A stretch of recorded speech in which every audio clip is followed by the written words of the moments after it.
This between us. The number one podcast in the world. This is the JBU.Show featuring Austin from the Miller Talk Podcast. ALLAN, The American Sincerest. and now your host, Cam Allen. All right, how's it going, everybody? My name is Chris, and this is the JBU Show. Joining me tonight, my co-host from the Miller Talk Podcast, Austin. How are you doing tonight? Oh, I'm good. Been a while, but Has been a while. been hanging out tonight, so I thought I'd join the show.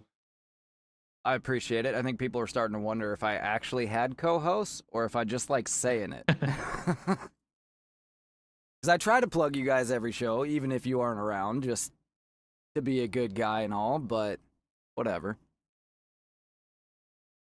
I would like to say that we have a bunch to talk about tonight, but really it's just Iran. I mean, well, I guess there's a little bit of news. We had the shooting last night in Texas. But yeah, I mean, basically everything is still centered around Iran, so. And there is some updates. We know that in Pakistan, a U.S. embassy that was attacked. And Marines had to open fire. There are some dead, some 20, I think, people died. And according to Trump, there is no more military command in Iran, period. However, according to this guy at Real Pepe Escobar, he thinks that Iran is just lying in wait and that it's a multi-tiered strategy and they are going to drop the, quote, nuclear option here very soon and just eliminate the West's amazing military powers all in one blow. You want to hear how he thinks Iran's going to do that? Sure. Humor. I legitimately believed that this had to have been recorded before. It had to have been before the attack started because nobody copes this hard. And then I found out that it was just posted several hours ago today, Sunday, almost 48 hours after the attack began. But let's go ahead and play it and give the man his due. All right, so it's been a while since I've had to do this with two people. Oh, that's the wrong screen. There you go. Now you can see how we bring the JBU show to you. That's the screen we want. And then we got to move this over here. There we go. All right, let's do it. How capable is Iran in, I wouldn't say sinking, but at least damaging the Lincoln or the Ford? They can. And That'd they're be saving our it for the aircraft right carriers. moment. Because this is something that will freak out. Austin, what would be the right moment? They're saving it for the right moment. When would be the right moment if you are defending your country to deal that knockout blow to the enemy? After you feel like it. Well, you got to have tea first. And then you should probably wait until like all of your military has been wiped out. Yeah. Cuz I mean, you don't want to go too quick. You should probably wait till the president or his equivalent is gone, dead, and his replacement also dead. I would imagine they want to hold on just a little longer, right? Before retaliating with a knockout blow. That would just be silly. The American industrial military complex from A to Z.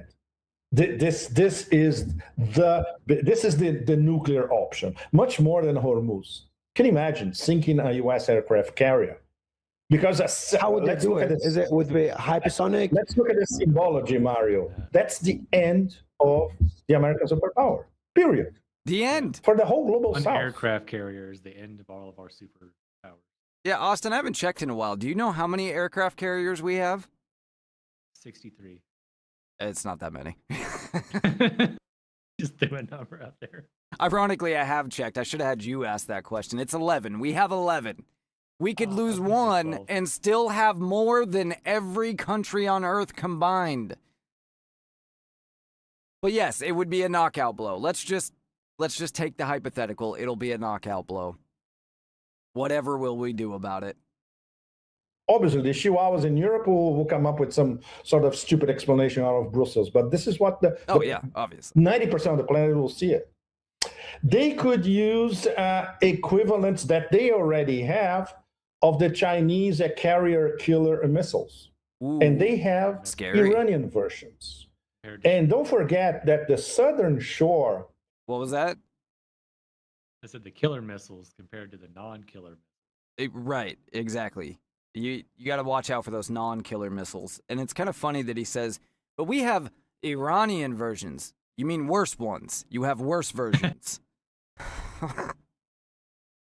from the Persian Gulf to the Sea of Oman, all that stretch from Bandar Abbas to Chabahar, all the way to the I'll show you guys what he's talking Iran-Pakistani border. I traveled that area a few months ago, for instance. Okay, so he knows firsthand. He traveled a few months ago. It's crammed with Iranian missiles pointing to the Persian Gulf and the Sea of Oman. Obviously, that explains why the Americans wouldn't dare get in, even on the margins of the Sea of Oman. Okay, you hear that cockiness. He's laughing. It's so funny that Americans wouldn't even dare to get near the Sea of Oman. Allow me to demonstrate where the Sea of Oman is real fast, and then after that, we'll look at where we are currently. Oh, good Lord. There we go. I don't want to have to shut that off, but I'm going to be pissed if this... No, it didn't. Okay, we're good. Look at that. It's right where I left it. Okay, this is Iran right here, guys. Oh, I'll put it back. There we go. This is Iran right there. This is the Persian Gulf and the Sea of Oman right here. This is the Gulf of Oman. This is what is known as the Sea of Oman, even though it's technically a bay. And he's saying that from here to here, just loaded, crammed with missiles facing south, basically. Killer missiles. Yes, killer missiles, sorry. Killer missiles facing south. And America wouldn't dare, never dare, to go anywhere near here. Let me just pull up real fast. I have a map that shows exactly where the U.S. military is.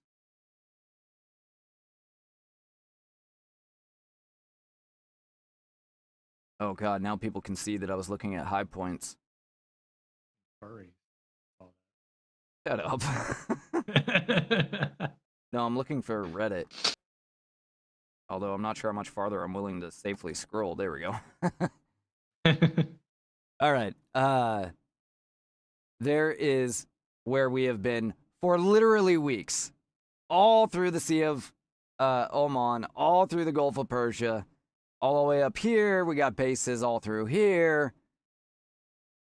So, again, these are the reasons I could not wrap my head around somebody making this dumb of a statement at this point in time. But I'll allow him to finish here. They know what could happen. And of course, they are using now Chinese satellite tracking. This means that they know exactly where each U.S. naval vessel is. And not only that, they are tracking their communications as well. Chinese. And because they are using Beidou, the Chinese system, they cannot be penetrated. So this is part of the long-term project. Because the long-term project implies that U.S. naval assets have to be away from the whole Persian Gulf, as well as the military bases. So they're starting with the military bases. The next step will be the U.S. Navy vessels. So, What are you waiting for? You ought to get to that next step, I think. Yeah, they're probably too preoccupied with the goat, making sure they're safe and tucked. Yeah, well, and as we just heard, you know, like Muhammad's virgin wife, it's impenetrable. Yeah. So, most of our attacks have not actually been launched from the bases. They've been launched from the ships. The missiles, the planes, all coming from the ships, not from the bases, because the bases are much farther away. So what exactly is the strategy in hitting the bases first and waiting, again, until not just your leader, but your leader's replacement have been wiped out, all of your military infrastructure, pretty much your entire military command's been knocked out? What do you think they call that strategy? What would you call that?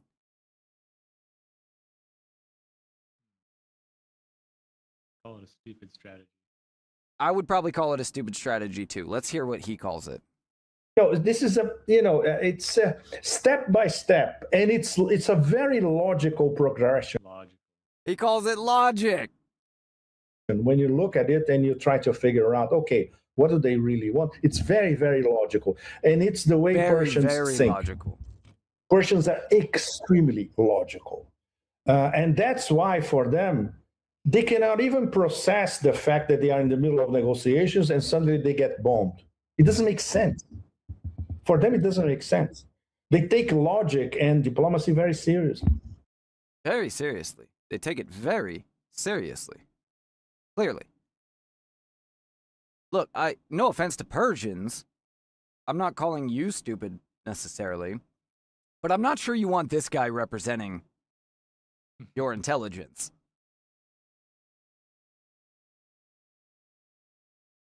I guess I just can't fathom the Persian logic in waiting until you have no assets left before retaliating defensively. It's just my stupid Western mind. You're not thinking logically. I'm not thinking fourth dimensionally. Is that the problem? So, as we mentioned too, of course, there's an attack on the U.S. Embassy in Pakistan, and there seems to be some ongoing issues at various U.S. embassies in the region, particularly Muslim countries. But, oh, by the way, this is a little graphic. You don't actually see anybody get shot, but you do see some people that have been shot, and it's a little graphic.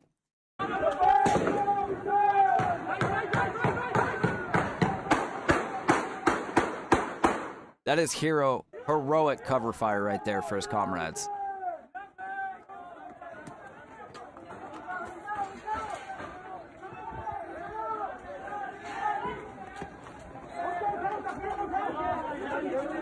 Hamza.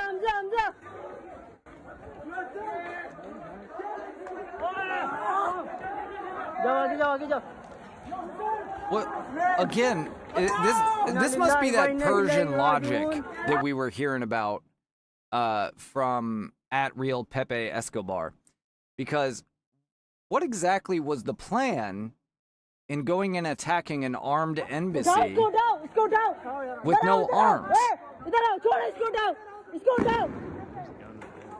And as I mentioned before, the one kid had a flak jacket. Not even a bulletproof vest, a flak jacket. I'm tall with a big stick, you know. That's true. Maybe his plan was to swat the bullets out of the way. Multiple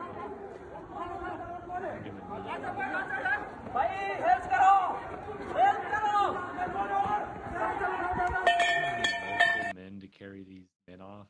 You can't just throw them on your back.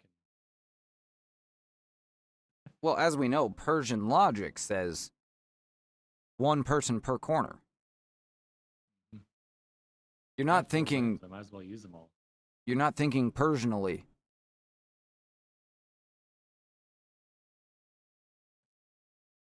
Yeah, I mean, if you got him. I suppose I should have played the other one first, but this was it was the same attack. All right. Let's look at the latest updates here on the situation. Oh, it'd help if I didn't delete them.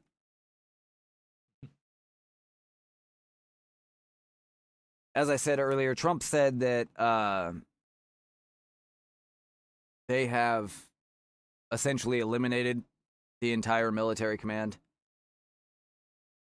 Not exactly clear on what that means, but they've eliminated a lot of it. Israel has apparently struck Lebanon following some Hezbollah attacks, widening Iran conflict. Oh, and more to that Persian logic, I also read earlier, and I can't confirm this, but I did read that Iran struck Palestine for some reason. Maybe they were aiming at Israel and just missed by, a fucking mile. Literally, a mile. Severing all their bases. Israel launched new airstrikes, this according to Reuters, targeting Tehran and expanded its military campaign to include attacks on Iran-backed Hezbollah militants in Lebanon on Monday. U.S. President Donald Trump signaled the U.S.-Israeli military assault on Iranian targets could continue for weeks. Israel said it was attacking sites connected to Lebanon's Shiite Muslim armed group Hezbollah, one of Tehran's principal allies, in the Middle East, after Hezbollah acknowledged launching missiles and drones toward Israel in retaliation for killing of Iran's supreme leader, al-Khamenei. If you are in one of these, third world adjacent countries, and you're watching what's happening to Iran, which is supposed to be the best defended one of all of these countries. I mean, obviously not, like Saudi Arabia or UAE that use American technology, but as far as on the Eastern Bloc, is as good as it gets as Iran in this area. What makes you think, you know what? I want some of that. It just seems like a really... Well, then again, though, I mean, I don't understand that Persian logic. Yeah. I really wish I would have thought ahead on that. That would have been a much better title for the show. Israel carried out airstrikes on Hezbollah-controlled southern suburbs of Beirut on Monday, with more than a dozen explosions rocking the Lebanese capital. Israel said it also struck senior Hezbollah militants near Beirut. People fled on foot and by car. Strikes began around 2:40 a.m. Let's see. Israel and Lebanon had agreed to a U.S.-brokered ceasefire in 2024 after more than a year and a half in fighting left Hezbollah severely weakened. Yeah, and also Israel's pretty shitty pager attack. Personally, I don't think that was acceptable, but nobody cares what I think, so... Khamenei killing shatters Iran's order. U.S. officials skeptical a regime change in Tehran after Khamenei killing. Yes, and that's really the biggest question is kind of what comes next. We'll discuss that here in a second. U.S. announces its first casualties in Iran war. Let's see where casualties are at here. Only 43% of Americans disapprove of strikes. That's interesting. U.S. president says 9 of Iran's warships have been sunk and 48 commanders killed. I didn't know they had 9 warships. Are they like World War II era? And it looks like it was in Kuwait that we lost some soldiers. More than 1,000 Iranian targets have been struck. Strikes include B-2 stealth bombers dropping 2,000-pound bombs on hardened underground Iranian missile facilities. Ooh. Not seeing... Only 1 in 4 Americans supported strikes.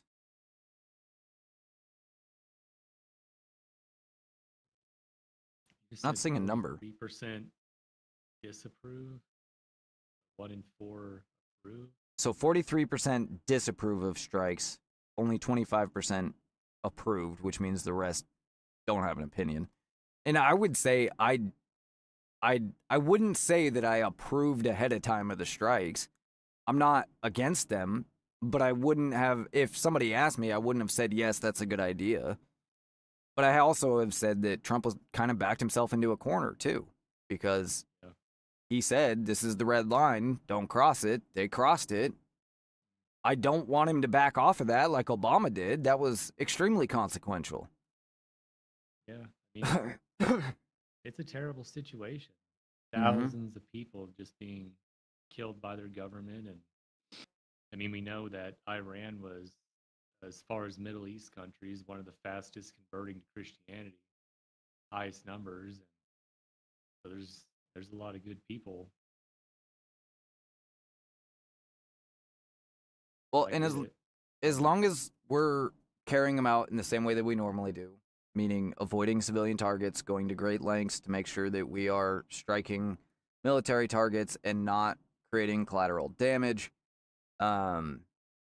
There's reports that a school was hit yesterday, although it seems today, and for whatever reason, the left-wing media was just all too happy to run with that, as if that doesn't condemn our own soldiers for doing, for committing an atrocity without any confirmation at all. They just ran with it.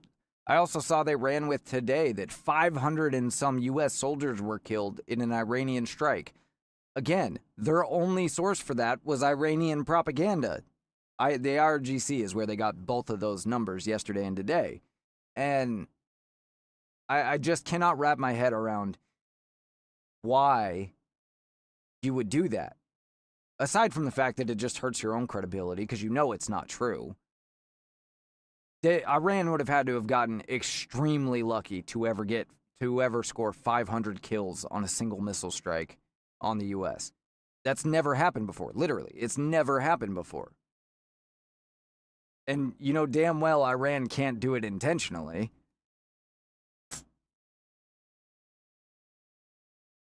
But yeah, as long as we are going out of our way, and even if it had been our missile, what it looks like is they fired a missile and it failed to launch and it landed on the school. But even if it had been ours, had it been an accident, you can only do so much. Iran built a school in the middle of a military. It was a missile compound. Like, are we supposed to not hit it and let them shoot missiles at us? I don't know. Like, they always do that. Behind civilians, and I mean, even what was his name? The dude that supposedly planned 9/11, Osama bin Laden and whatever. When the SEAL Team 6 came to take him out, he was hiding behind his own fucking wife. Oh yeah, that's right. Just a bunch of lowlives.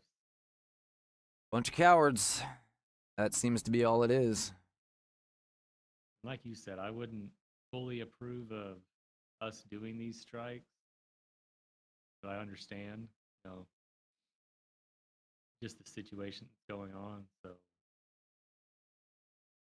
yeah, and that's really where I am. And because of what happened with the Fordham strike, because of what happened with Venezuela, I'm willing to give him the benefit of the doubt. In 4 weeks, if this is still going on, which he did say it might take 4 weeks, which I'm not too happy that he said that, but I also understand he's trying to set proper expectations. If he says 4, it takes 2, well, now 2 doesn't sound so bad.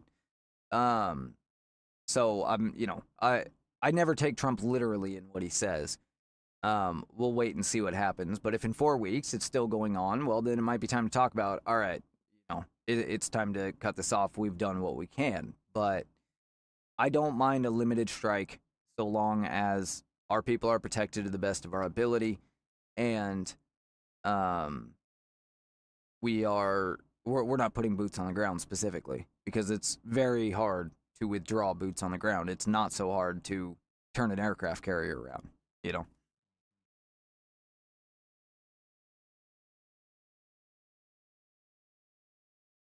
What do you think happens going forward here, as far as for Iran specifically? I don't know. You hope that the people can figure out what's going on and get a good, reasonable leader up there. But when you're in the midst of chaos like this, not always you don't always get to have a proper election and hear both sides out. Yeah. Well, and they are facing the problem too that all of the Muslims haven't just disappeared. Or I should say the Islamists haven't just disappeared. And even though all of their command structure's gone, they're still armed. Everyone else isn't. Now, hopefully they can, take advantage of the chaos and kind of turn the tables on that a little bit. But hopefully we've done more than just set the Islamists back a little bit. Hopefully they'll actually be able to get control. The Persians will actually be able to get control of their country again. But I think that there was a lot more strategy going into this than people think. I noted last night that, the Trump's Board of Peace met for the first time a week ago. And it includes basically all of the countries in that region and like 50 others. There's actually a lot more countries involved than I thought there is. But looking at the map here for the people on the stream that are watching, it includes, I think, Pakistan, but I'm not 100% sure, but it includes Qatar, Bahrain, Saudi Arabia, UAE, Oman, Israel, of course, Jordan, Syria is in there, Turkey, all of these countries that are surrounding Iran. And my guess is that the conversation went something like, we can't have peace in the region with Iran. That's my guess. And my guess is the whole point of the first meeting of the Board of Peace was how to deal with Iran, and this was probably the answer. And so I'm thinking that the Board of Peace is going to be who takes over going forward of Iran and trying to help the people of Iran establish a republic, I guess. I don't know. But I think that it's going to be the Saudis, the Qataris, the UAE. I think it's going to be the people of that region rather than us trying to be involved with it.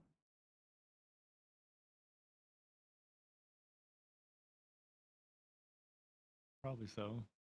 I sure hope so.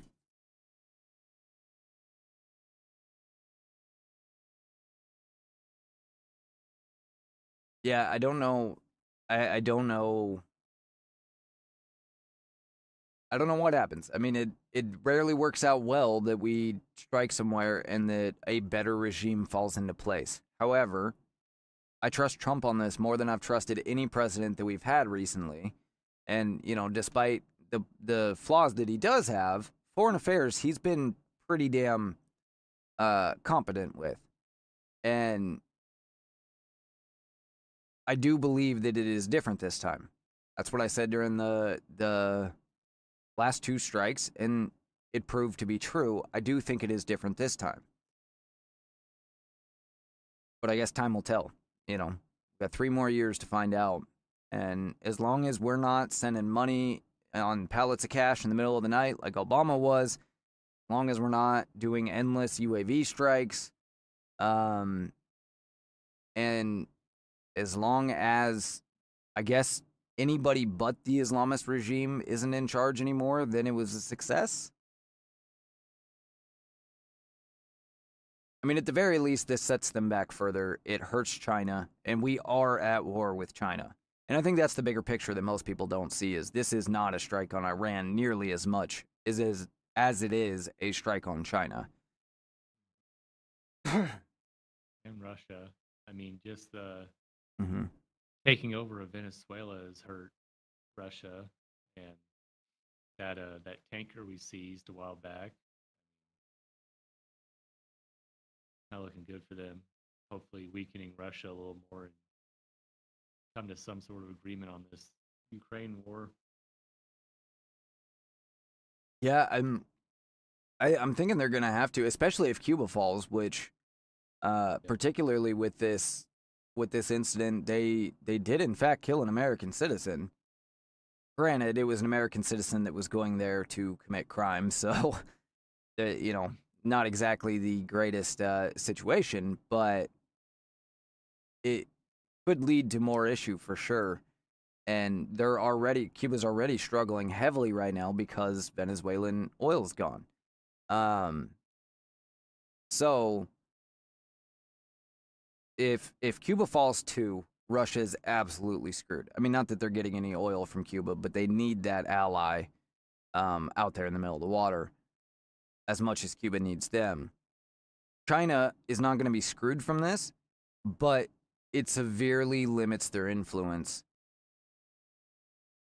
in the region and in the world, because Iran it's got to be the third biggest BRICS partner. I mean, well, India's probably more important of a BRICS partner, but India is not hostile towards us. I think Iran's probably the third biggest BRICS partner that is absolutely hostile towards the West. It's between them and North Korea. I don't know who's... maybe North Korea is a little more dangerous because they already have the nukes, but then again, we don't know exactly how effective those are either.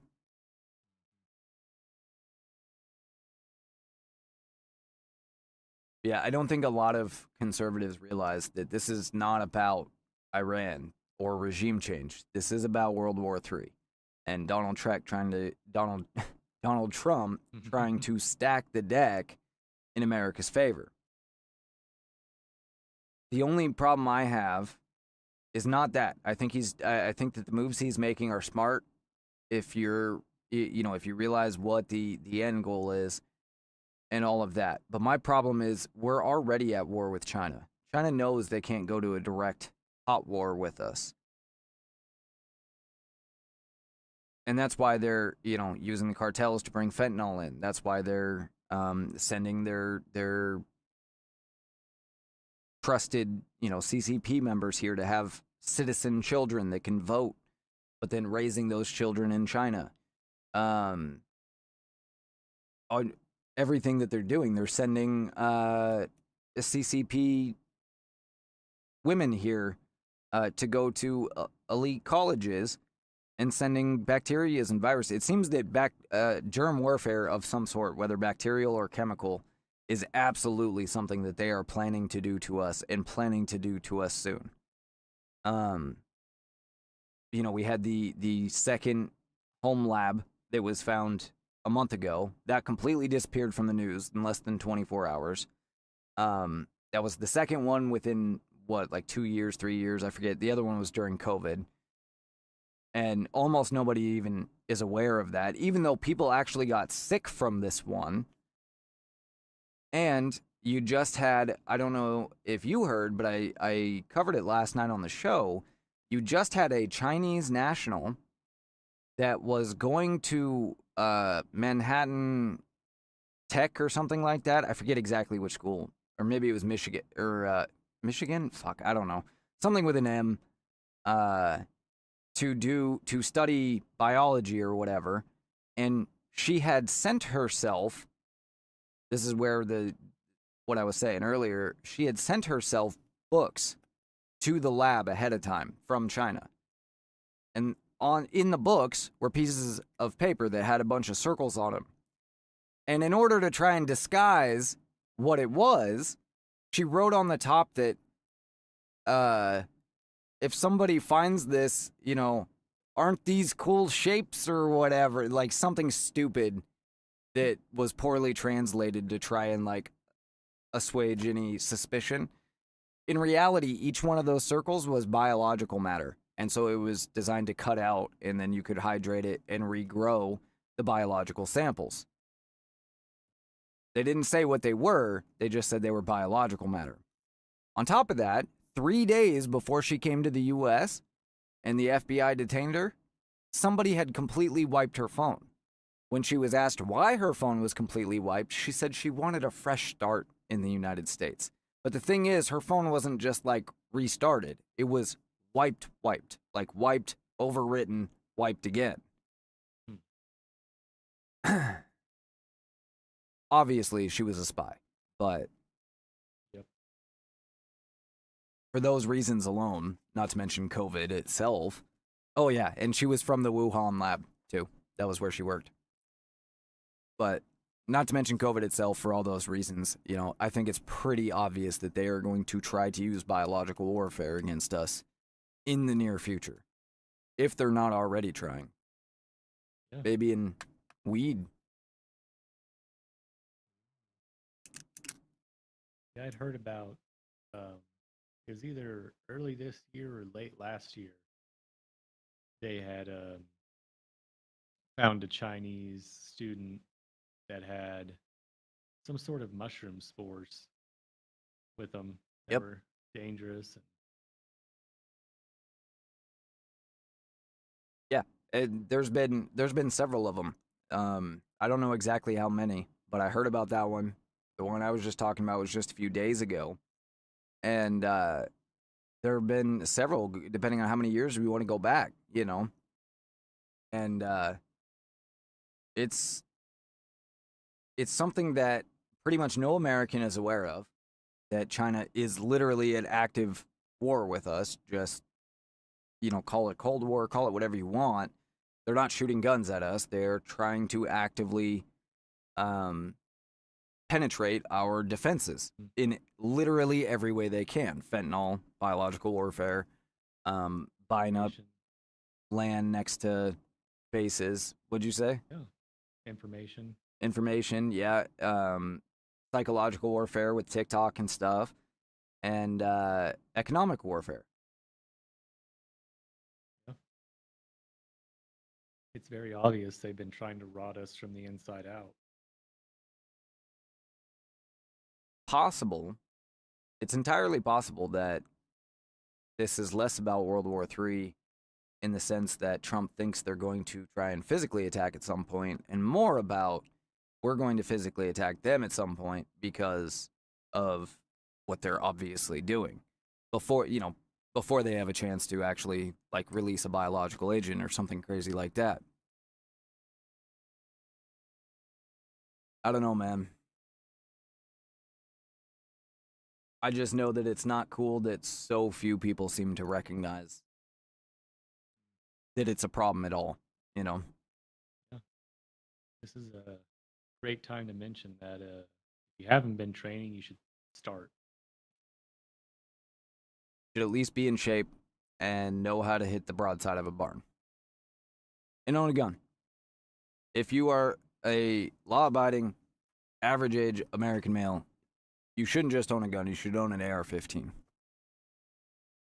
least one. Maybe a couple hundred rounds of ammunition. Know how to operate it. Take it apart, clean it, put it back together in a reasonable time. Learn how to clear malfunctions and anything like that. There's all types of YouTube videos you can watch, or possibly on Rumble, wherever. There's information out there. Yeah, you don't have to start a secret militia. You don't have to become a super soldier. Just own a gun, know how to use it, and make smart decisions in everything that you do. Or you have some emergency food. Make sure that you have options for any contingency, whether it's China attacking or an earthquake happening, right? It's all the same. It's all the same kind of stuff. Or leftist rioting because it's Thursday again. Yep. Maybe put the ho-hos down and pick up some protein powder. Yep. I say that as I'm drinking a Red Bull at 9 o'clock at night. But again, you don't have to be perfect, but you should make some better decisions, and you should recognize the fact that we are not in comfortable times anymore. We are in very uncomfortable times. Go off. I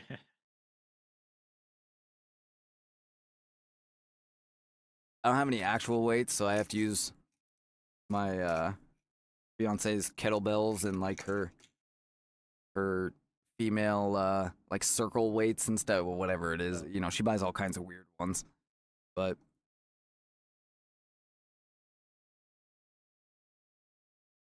Yeah. Get out there, do some walking, maybe find some hiking trails. with weight, Get walk used to with carrying weight. some weight. Yeah, I actually talked about the other night that you should own an AR-15 and a handgun at least. Literally, I mean, the founding fathers literally believed that every man, woman, and child should have a rifle. Today, that rifle is the AR-15. And it shouldn't be, you know, a $500 high point. It should be a solid rifle. If you're only going to have one, it should be a solid rifle. I don't have any problem with a cheap high point AR or whatever else, but if you're only going to own one, it needs to be a little bit nicer. And probably body armor too. I think that's something you can't really escape in 26. Even if you never use it, you probably will never use it, but in the one event that you ever needed to, it's not really something you can do without. And it's cheap anyway. These days, I mean, compared to since you're just getting it for an Body emergency. Armor's been running a sale. They're selling, I think it's level 3A plates, maybe just level 3, whatever. 2 for $100. Yeah, and that's fine. And since you know, since you're not getting it for anything but an emergency, you don't need $1,000 plate carrier. One of the $150 just minimal that literally just holds the plates itself is enough. I mean, ideally you would want one that allows you some mag pouches too. But for $300, you could have plates in a carrier that just sit in the closet or in the trunk or whatever. And on top of that, that also helps you with your carrying weight while you're running or walking or whatever. I don't know if that's common there, but people here, people buy special vests to put weight in, which makes no sense to me. Why would I buy a plate carrier that I can only put fake plates in for the sake of carrying weight instead of just buying a plate carrier and putting whatever weight in it I want to? But whatever, people do it.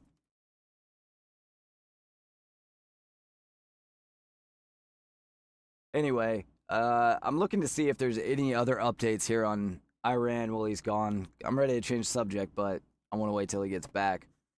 Announces we covered that U.S. has announced some casualties. The last I heard, because that article didn't tell me anything, the last I heard, we had 3 dead, 5 wounded total. I don't know if there has been more. For whatever reason, this article did not update me on anything. Beyond that, Israel says warplanes hit Tehran again. Just 1 in 4 American support strikes. We covered that. Spain, through Argentina, finalissimia in Qatar at risk amid U.S.-Israel attacks. I have no idea what that is. Pragmatist Lajani emerges as power broker in Iran. British airbase in Cyprus hit by suspected drone strike. Japan faces growth risks, slower BOJ rate hikes from Iran conflict. Rubio to brief U.S. House Senate leaders on Monday. Oil prices expected to stay high for a few days, with all eyes on the Strait of Hormuz flows. Khamenei killed. Retaliation strikes shakes the Gulf. And Australia rules out military role in Iran conflict. I don't think anyone asked them, so I don't know why they're bothering, other than they hate Trump and just feel the need to. Israeli military strikes Hezbollah across Lebanon. We covered that. Asia Airlines shares fall as U.S.-Iran conflict disrupts travel. Israel strikes Beirut's southern suburbs after more Hezbollah attacks. UK's Starmer says U.S. can use British bases for defensive strikes against Iranian missiles. Nice. surprising after what the MP said yesterday. Let's see. I want to get to this other story, but like I said, I want to wait till Austin gets back. I don't know what's going on with my mic tonight. What the hell? Now we're ready to go. Is that your hiking hat? There you go. See? Couple plates and you'd be perfect.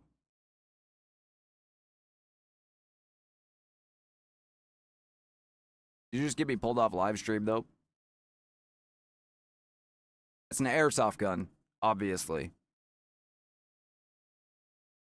Before you say anything, that's an airsoft gun, obviously. Yes. Mm-hmm. These are Those are airsoft look-alike bullets. yeah. For the sake of training.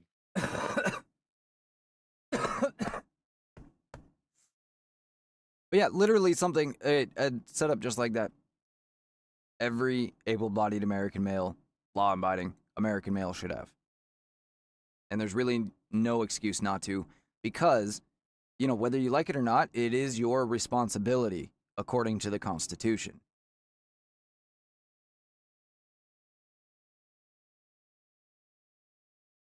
Yeah. Apparently. That's what I think. That's what I believe anyway. And that's what the Founding Fathers very explicitly said. It was law at one point. I wonder when that stopped being true. Every American male should receive an AR-15 on their 18th birthday in the mail. I'm for it. That is one type of welfare I am all for. My tax dollars are going to do anything. Anything at all. It should be providing AR-15s to 18-year-olds. Mm-hmm. No, but seriously, if at 18 came a rifle and some militia training to go with it, it could even be mandatory, but done from home, not like the military where you're taking it away from home. I think that, one, it would serve young men very well. It would also help us weed out the crazies. And two, it would fulfill the constitutional obligation that is not currently being fulfilled by an American militia. And provide a civilian-based force for all of the things in which that would be useful for. You want to reduce the number of police? That's how you do it. Yeah.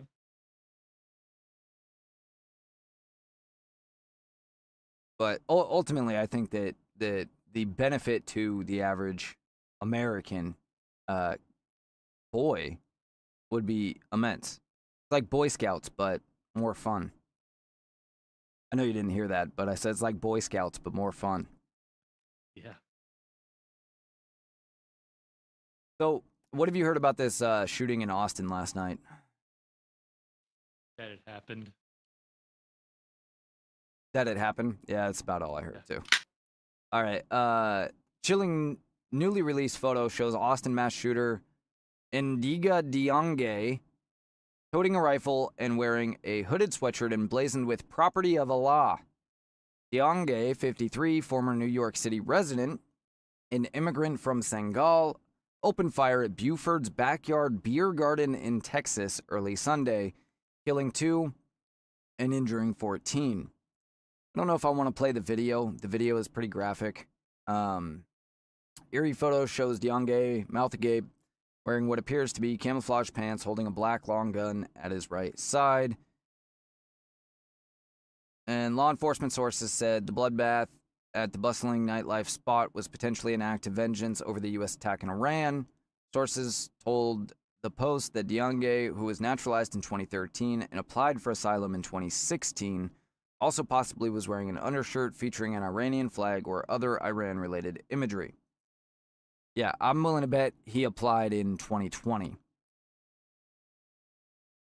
And this is the problem with bringing all these asylees here, especially ones that hate us. Yep. We got a update here Just from a the side note, my compass, whistle, magnifying glass, thermostat, or not thermostat, whatever, it just broke off my hiking bag. thermometer. Thermometer, thermometer. There we go. Well, I guess you're gonna need a new one of them, huh? Yeah. This just Should got no, that it's watch. charging. This just came in my first aid pack, Oh yeah. so I decided to put it on my bag. All right, we got a This bag video right update here. Nice. Yeah, that's something I gotta get. I gotta get to is a better first aid kit. Which, by the way, on top of owning an air, you need a tourniquet too.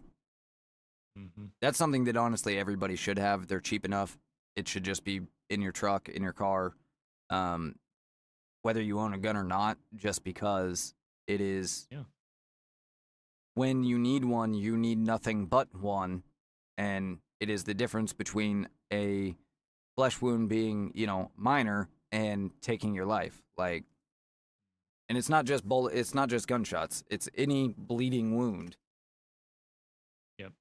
You should know how to use it correctly. I feel like in order to graduate high school, you should be able to, or you shouldn't be able to, you should have to take the basically what I did to get my EMT license. I Yeah. feel like that should just be standard practice in America. It's really not that hard to Yeah, get I mean, your EMT license. well, and some basic, CPR, knowing how to put a tourniquet on, knowing some basic first aid, how to pack a wound. How to address a sucking chest wound. Yeah. There's a lot of things that should be taught in high school that aren't, Mm-hmm. and a lot of things that are that shouldn't be. Do CPR on someone who's drowned. Different. Yeah, because you got to get the water out, huh? Mm-hmm. You want to do compressions and then turn them on their side every so often. Interesting. No, I agree. I agree completely. All right, let's see what this update is real quick.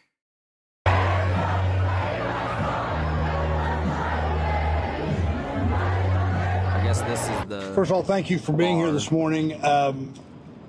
There was, as everybody is now aware, a very significant incident on West 6th Street. We're going to have a briefing from the chiefs, as was just indicated to you. I want to say first, before I bring up Chief Davis, that I'm very thankful for the speed with which our public safety officials responded to this.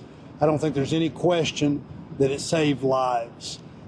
In fact, Chief Luckers will tell you about how quickly we were providing, his folks were providing help and aid to people, and that made a difference. But also our police officers who so rapidly responded and handled this situation.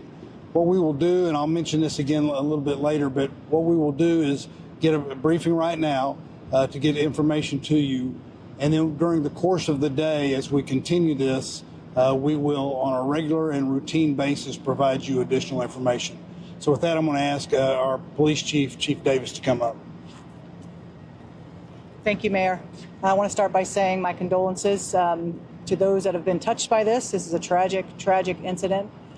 I want to start by saying how fortunate we were. If you imagine all of the resources that APD has on East 6th Street on the weekend. And fortunately, those resources, after the bars were closing, were able to rapidly move here. Chief Luckritz will have more on that response, a co-response, but we were here rapidly due to that. This incident started with, again, that calls for a male shooting at Buford's Bar on West 6th Street. Officers immediately transitioned, came over East 6th to West 6th Street, and were faced with the individual with the gun, and 3 of our officers returned fire, killing the suspect. Again, as the mayor said, this is a situation that we are going to be talking about probably all day. And all of you have many questions, as do we. Our federal partners are here, as well as others, and this will be a scene that will take several hours to process. And so I ask for your patience, but again, we will get as much information as quickly as we can to you. At this point, I'll go ahead and turn it over to Chief Luttrell. Good morning. Thank you, Chief Davis. Just to echo as well our condolences to everyone that was involved in this. From an EMS perspective, this was a very active scene. As many of you know, we have paramedics that are embedded in the entertainment district and with the Austin Police Department on the weekends. We received the call at 1:59 a.m. and within 57 seconds, the first paramedics and officers were on scene actively treating the patients. We had a total of 17 patients on the scene. 14 of those were transported to the hospital. 3 were pronounced dead on scene. Of the 14 patients who were transported to the hospital, 3 were in critical condition. As I said, our condolences go out to everyone that was involved, and we'll be back with more information in the future.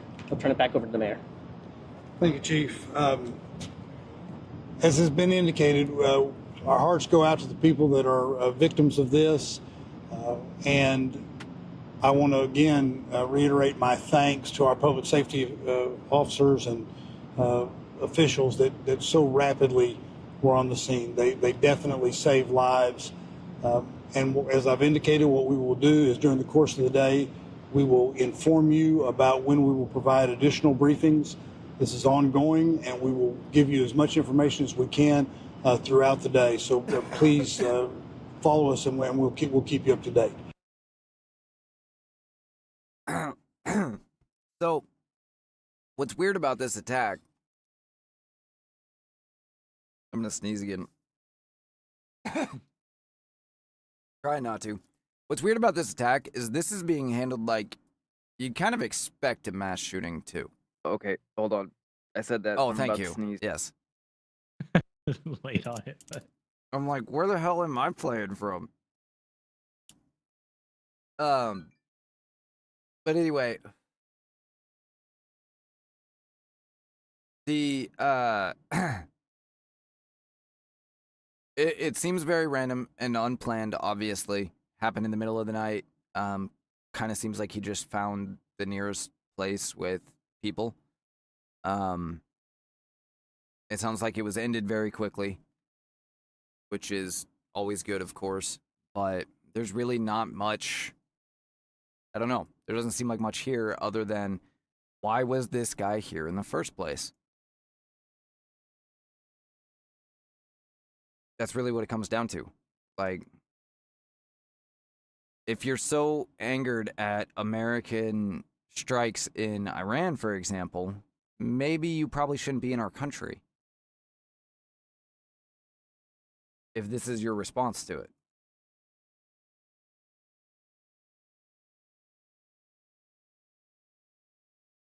I don't know. For whatever reason, I don't have a lot of... I just don't have a lot to say on this one. Usually there's plenty to say on a mass shooting, but... it's just frustrating, I think, at this point. Like, why do we allow this?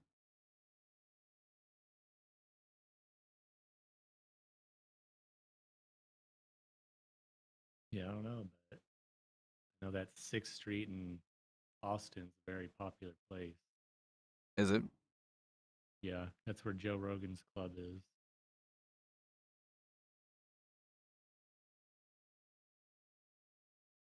I don't know how close it was to that club, but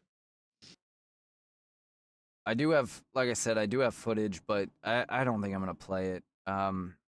You guys can find it on X if you want to see the footage. It's not of the shooting itself, it's of the immediate aftermath. By the way, if you're the asshole that was recording, fuck you. You literally have people all over trying to do CPR and help the victims, and you're just fucking walking around recording it all. Like, some things just don't need to be on tape. And I feel like other things in that moment take priority, but I guess some people don't.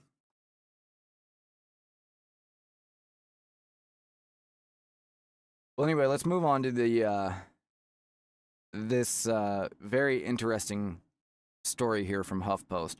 And understand it's 2012. HuffPost is, not what it used to be. Not that important. But honestly, I think this story is tragic. And not at all for the reason that the person in the story says it's tragic. But it's tragic because this is treated as a completely reasonable, logical position for an adult woman to have.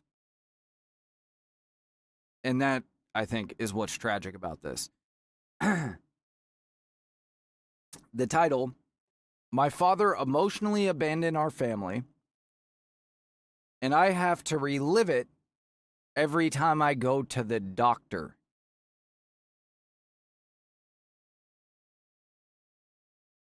I've been sitting in this sterile waiting room for 35 minutes. My head is pounding. My nostrils are inflamed. Oh, by the way, this is written by Brianna Alcorn. I'm miserable, irritated, and I need a prescription of one of my chronic sinus infections. Well, I know how that feels. Yet none of that is the part I hate most about visiting my primary care doctor. It's around the time of year when I start receiving opt-out emails from my favorite retailers. By the way, have you ever heard of this? Asking if I'd like to protect my mental health by skipping Mother's Day or Father's Day marketing. Have you ever received an opt-out email from Mother's or Father's Day marketing from a retail store? No. Yeah, I've literally never heard of this, and that is exactly the type of shit that I'm trying to point out with this article. Like, what the fuck? You need to protect your mental health by not seeing Mother and Father's Day advertisements? I gotta figure out real quick what companies send opt-out emails for Mother's and Father's Day ads.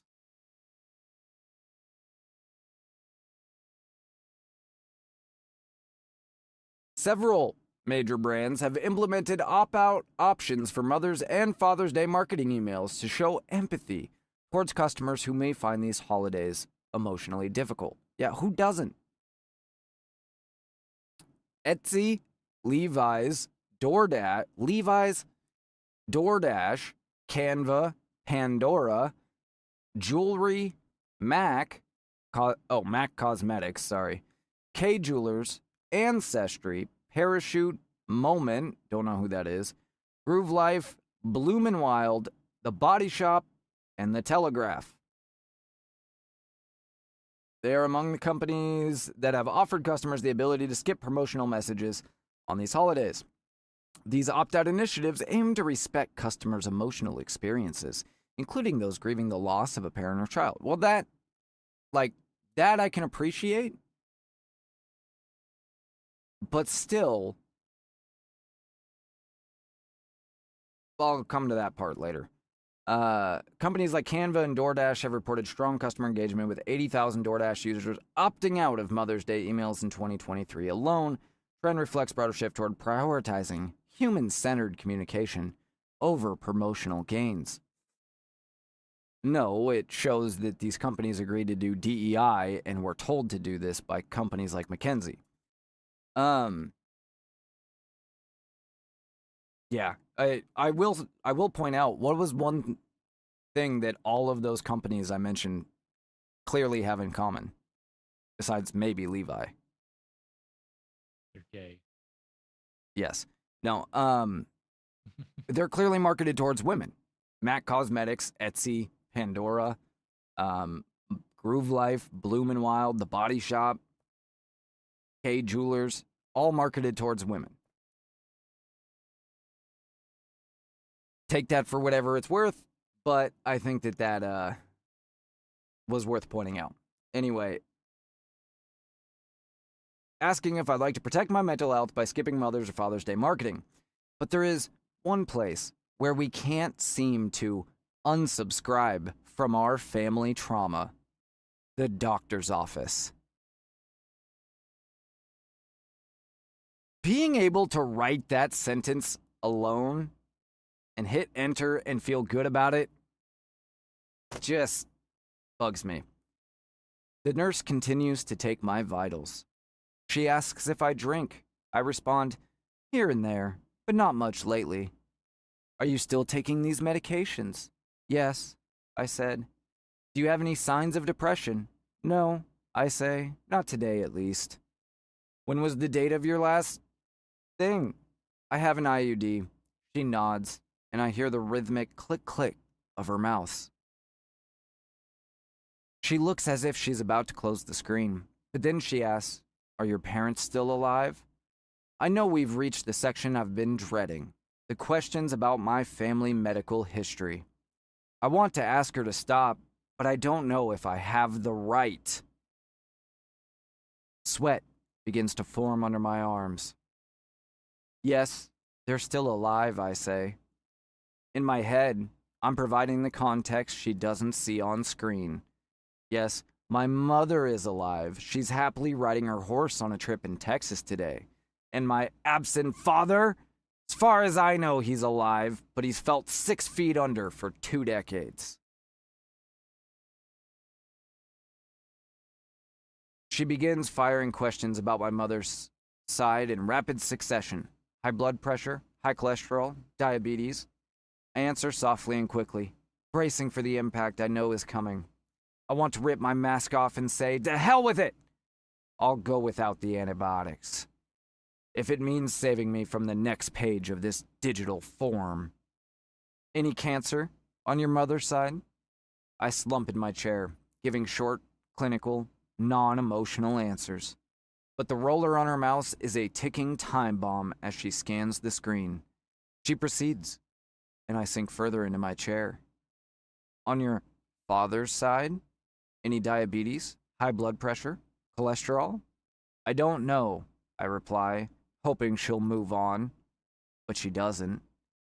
History of heart disease? Heart attacks or strokes on your father's side? I don't know. See, I'm an Aries, who usually knows just about everything, who finishes other people's sentences, a mother who solves the problem before everyone else realizes there was one. In this case, though, I don't have the answers. Already hanging by a string.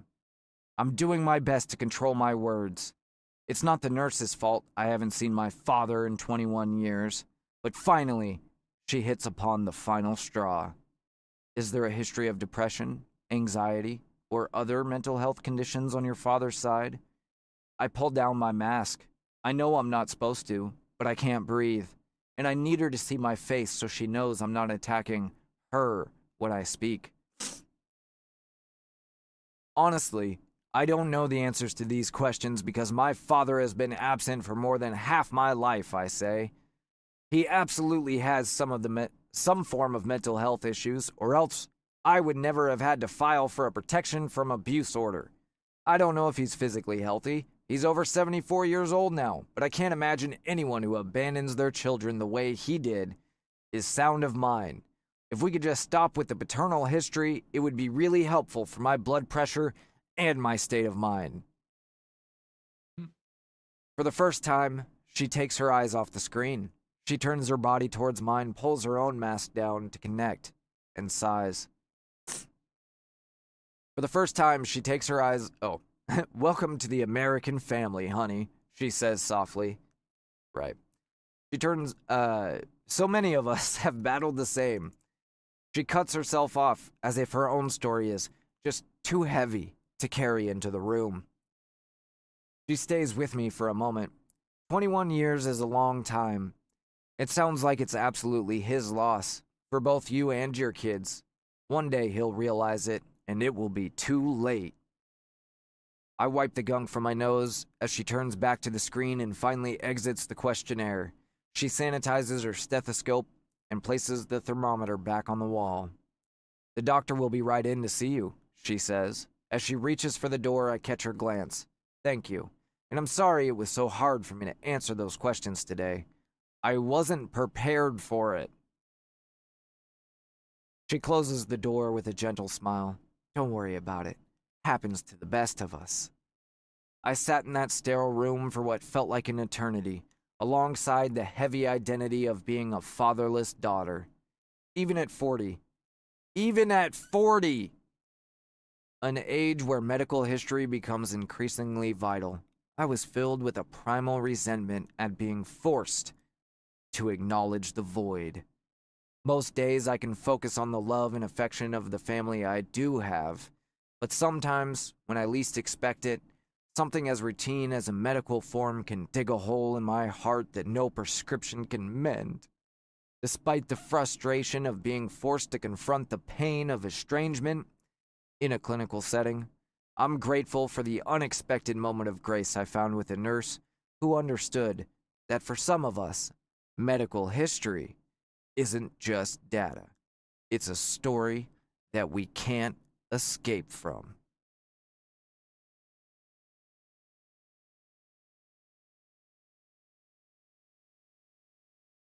I'm going to let you respond first so I don't say something really mean. You're that caught up on having to give your medical history. I don't know what to tell you. I don't know how you've made it this far in life. Right? First of all, you obviously were prepared for the question because you had a whole spiel ready. And you knew it was coming because you've surely gone to the doctor many times at 40 years old. But yeah, like, this is not healthy. This is not healthy to be, and it is not healthy to encourage someone to be. And we see this all the time,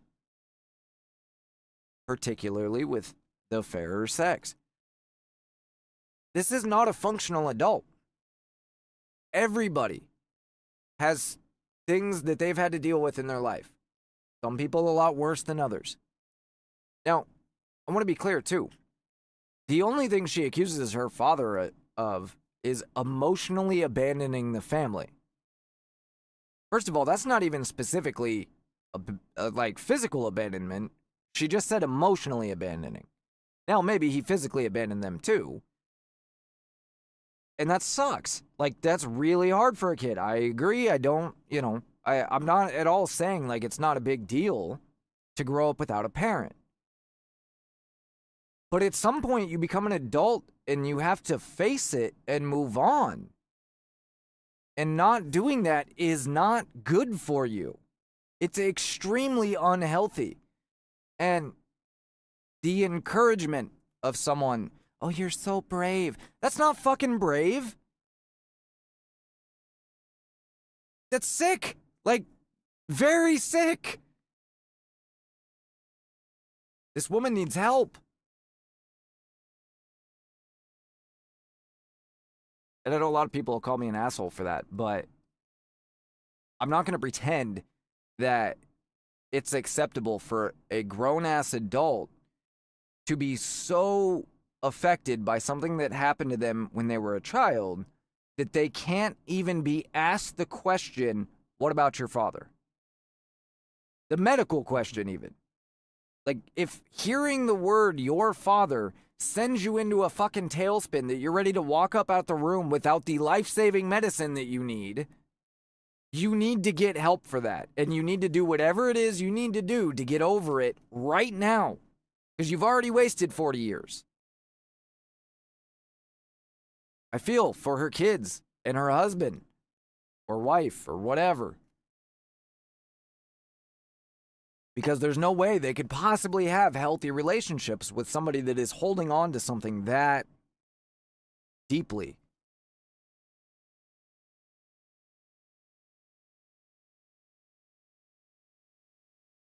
Unfortunately, that's just normal in our society now, though. It's just normal to want to be affected by your trauma, I guess. Just the word trauma alone fucking annoys me.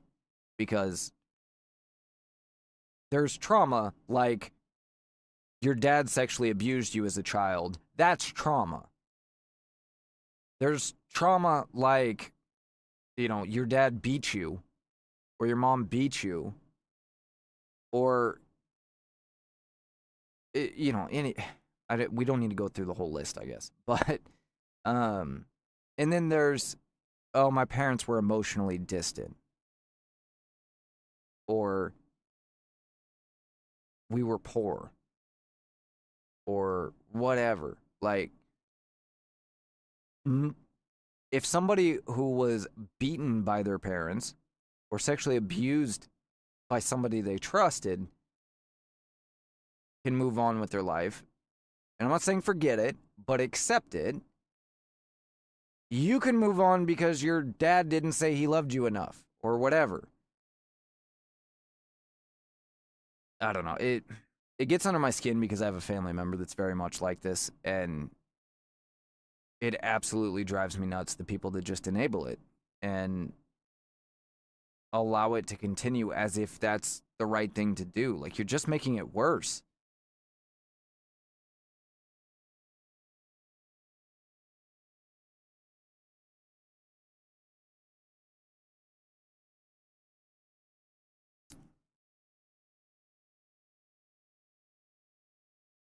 What you were saying made me think of this clip from Jubilee. I'm trying to find it. Oh, goody. Hilarious. Don't know if I will find it. I can't remember the name of the episode or anything. All right, take your time. I don't know. What do you guys think? You can send an email directly, jbu@usa.com or x.com/jbu_show. You can comment on the show right now, and we will read it on air. Don't forget to like, follow, subscribe, all that good stuff. You can find Austin Show, millertalk.substack.com, and of course this show at x.com/jbu_show. I just realized I put Allan's up here. I put mine up here. I didn't put yours up here.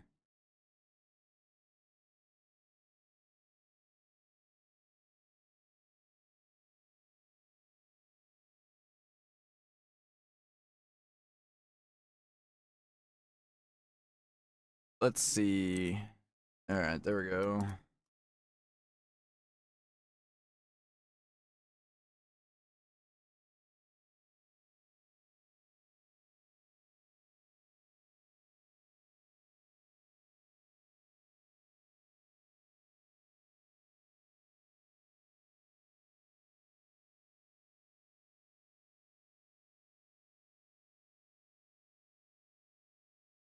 All right, I think that will do it. But we need to make it a little smaller. I know this is thrilling for the audience. You found the video yet? No.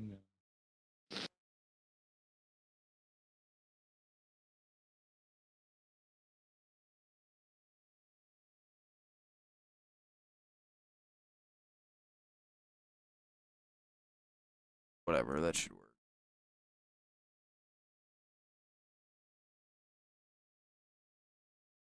Where is follow? Oh, god dang it. Of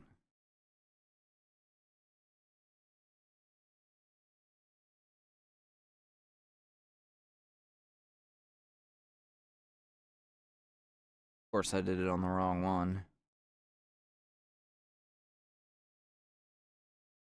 That's alright. Easy to fix.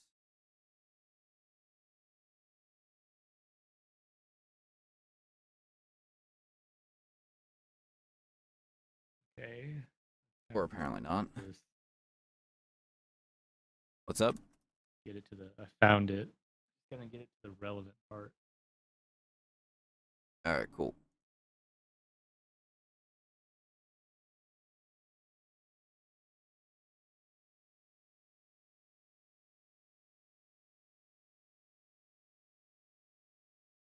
That. Alright, just 1 second here, and I will get it on screen for you.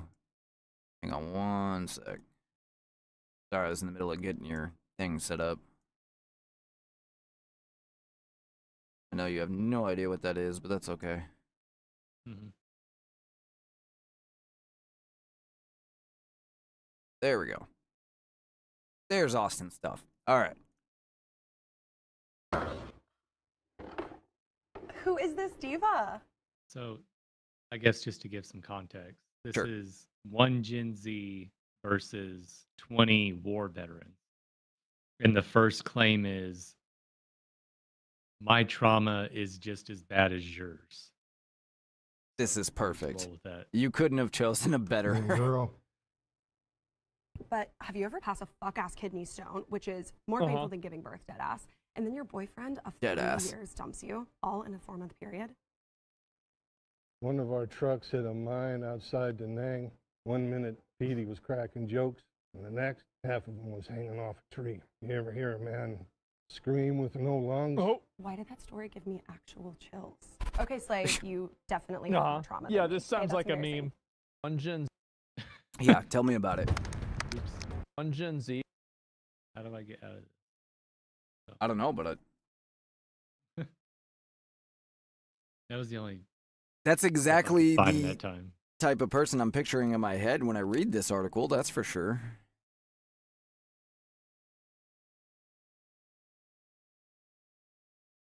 What'd you say? So that was the only clip I could find of Oh, that with the Asmon Gold. But yeah, she's basically like, I got some fuck ass kidney stones, and then my boyfriend dumped me. And he's like, when I was in NAM, he was cracking jokes 1 minute and we hit a mine. Next minute, he was hanging from a tree. You ever heard a man scream with no lungs? I know, that's absolutely wild. And she's like, oh my God, that story gave me absolute chills. Yeah. What do you think it gave him? Wow, I was going to say, why didn't you just go to the Jubilee page and get it from there? But I'm looking and I do not see it at all.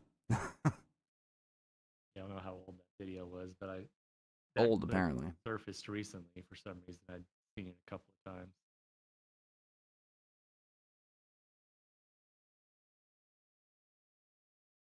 Crazy people out there.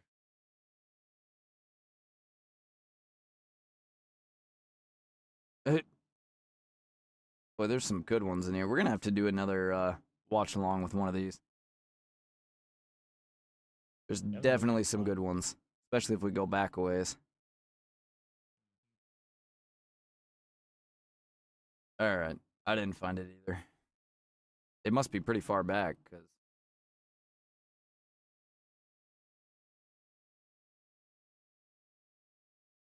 some leftists were arrested in Minneapolis today. I have no idea what for, but he was outside the Whipple building. Here's the video.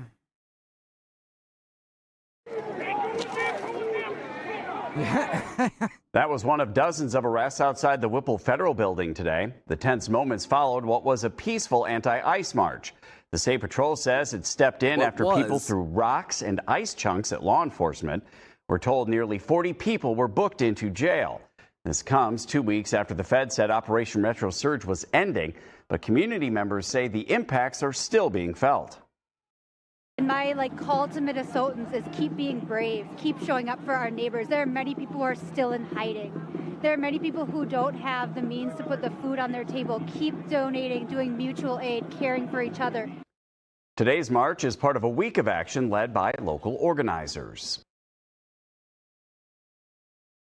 Nothing shocking about that at all. Now to any... All right, enough of that. Enough of you. They must have removed that video. I searched it directly, and all I find is clips of it. I wonder if it's real. I know I'm always the jerk bringing that up. 100% their format and everything. It is definitely there. I mean, it looked real. I'm not suggesting that it's probably not, but since we can't find it, they could have removed it too, especially Even if it the was microphone extremely says surrounded on it, and maybe So- it got so much backlash they decided to remove it, because I'm sure there was more than just this. There's an interesting story today from the Telegraph, which is in the UK. and it says that family voting is a monstrous attack on our democracy. Now, because this wasn't the United States, it was the UK, I was kind of interested. Well, okay, so what is family voting and why is it such a big deal? This is really interesting, and I'm not really sure how I feel as far as, well, I'll read it here and then I'll explain. It's a fairly simple thing. It's not complex. There we go. Okay. At last, I no longer feel like a lone voice crying out in the wilderness, that there is something fundamentally wrong with the way British elections are conducted. And that is, this is a particular problem in inner city areas with a high Muslim population. What happened in Gorton and Denton on Thursday was absolutely monstrous, and action needs to be taken now. A reputable organization of election observers called Democracy Volunteers visited polling stations in that Manchester by-election. As the polls closed, they reported that 68% of the polling stations visited, they had witnessed an illegal practice known as family voting. You've probably never heard of family voting before, but what it means is that the very basis of the privacy of the polling booth, of your right to a secret ballot, was being destroyed. Husbands and wives, and sometimes whole family groups, were going into the polling booths together. Many of them do not speak English as a first language. Some of them do not speak English at all. But on the instructions of the head of the family, and we know what that means in a Muslim context, their vote was overseen. Their X had to go in the right box. On this occasion, that of course was for the Green Party, who seemed to care far more about Gaza than they did about Gordon and Denton. The monstrous attack on democracy should open up a bigger and more fundamental debate about our electoral system. If that level of pressure was being applied at the polling booths, can you even imagine the levels of coercion that might take place around postal voting at home? I have been campaigning on this cause for many years, starting with the 2015 Oldham West and Royton by-election, which I described as bent. That was met with predictable derision and shouts of sour grapes from Nigel Farage. What I saw at the Peterborough by-election in 2019, however, was even worse. On election day, we saw a supermarket bag being delivered to a central polling station stuffed with thousands of votes. Truly extraordinary. I complained. Richard Tice and I attempted legal action, but we got nowhere. Nobody has made any effort to amend the law, and now is the time that we must all wake up. I have reported what happened in polling stations in Gorton and Denton to the police. I have also written to the Electoral Commission. I want action. Something must be done to restore the public's faith in our democratic process, and this should begin now, as we are approaching a massive set of elections on May 7th. Every seat in the Scottish Parliament and Welsh Senate, every London borough, and thousands of council seats around the country are up for grabs that day. It surely makes sense for local police forces to make sure that returning officers in polling stations are enforcing the law that already exists and the principle that has stood for more than 150 years, namely that the ballot is secret and only one adult at a time is allowed into the privacy of the polling booth. We also need to think very hard about whether Commonwealth citizens should have the right to vote in British parliamentary elections, given, as we saw on Thursday, that their priorities often center on events that are taking place thousands of miles away from here. It's a problem we also see in America. He posted this picture. I'll share with the audience here. The Green Party, too. Clearly, or allegedly, clearly courting the Muslim vote without much concern about Britain itself. So, what he's claiming is family voting is Muslim families going into the polling booth all together, where the husband can then coerce the wife into voting for who they deem as appropriate and not allowing the wife to vote how she pleases. Now, obviously, this is illegal in America. He claims it's illegal in Britain. What do you think about this?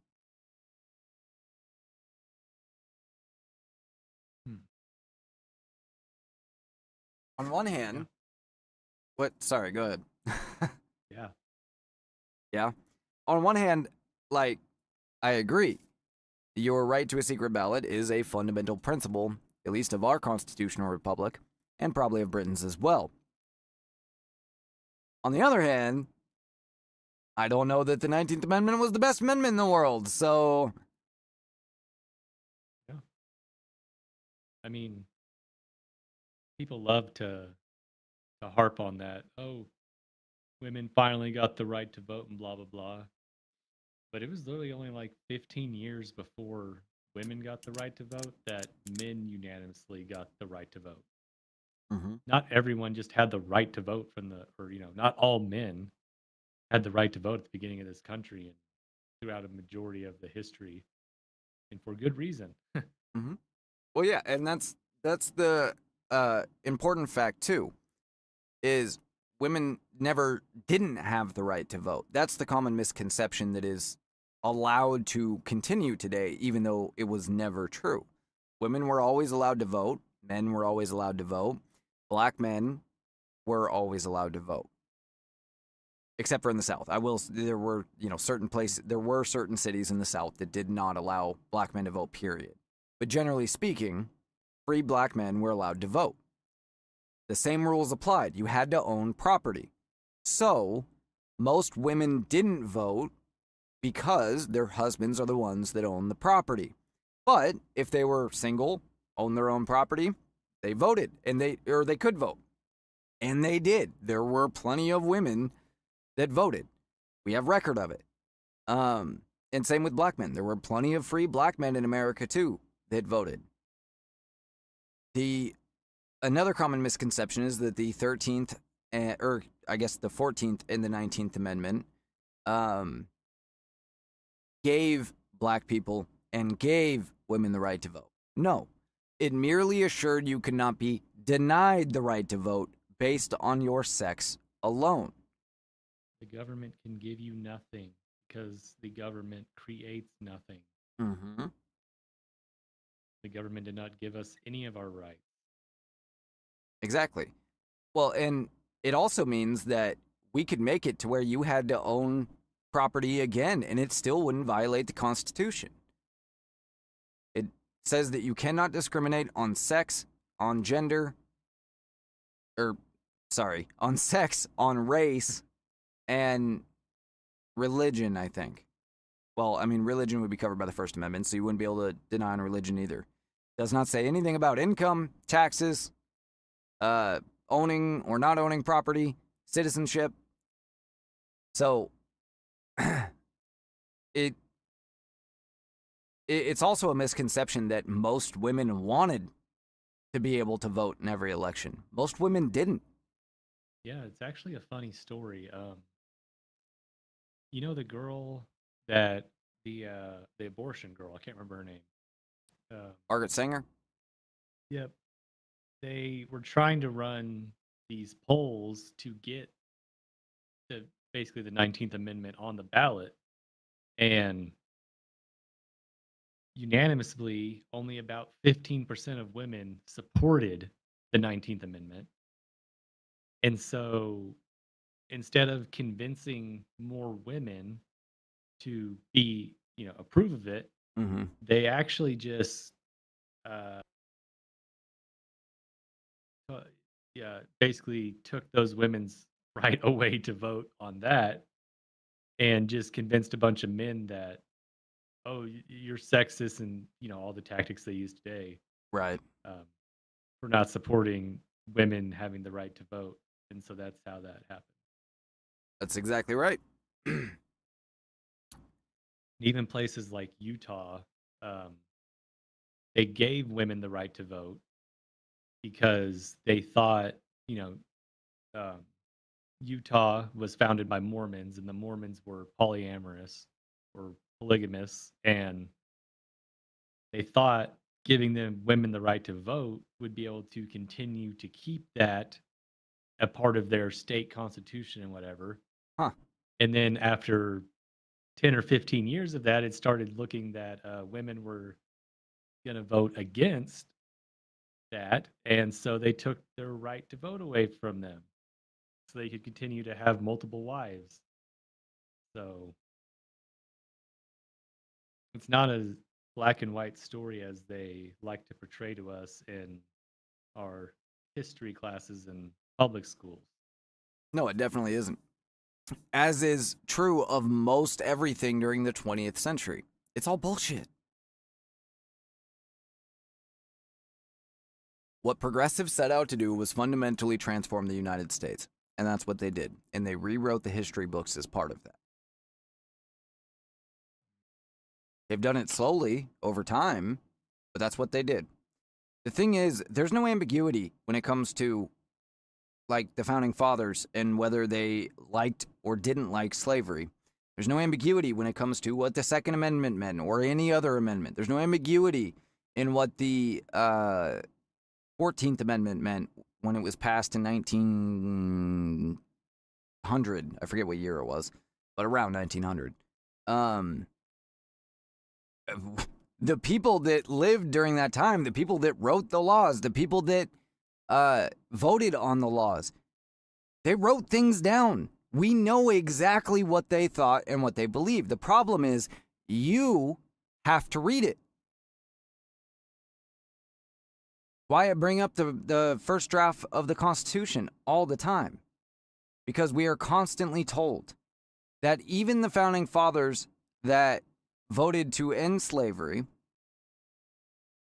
held slaves themselves, like Jefferson. And they did. That's true. But it wasn't that simple. And they did from day one. We are told that the Civil War wasn't about slavery anymore. No, the Civil War was about, for the South, it was about keeping their slaves. But for the North, it wasn't about ending slavery. It was about economics or whatever the hell they say. No, from day one of this country, the goal was to end slavery. The only reason they didn't do it day one was because they knew if they didn't keep the South on board, we would never defeat Britain and never have a chance at ending slavery. Sorry, I don't mean to lecture you. I know you know this. It drives me nuts every time we bring it up. Like, if you just read the words, it's very clear that what we used to be taught about our history is correct. And what we're taught now is absolute bullshit.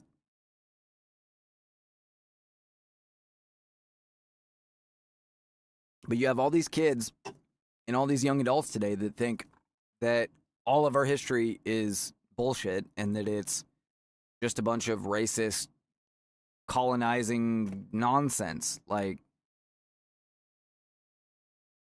and all they have to do, literally all they have to do, is read it for themselves. That's all you have to do. And if you have kids, for God's sake, read it to them.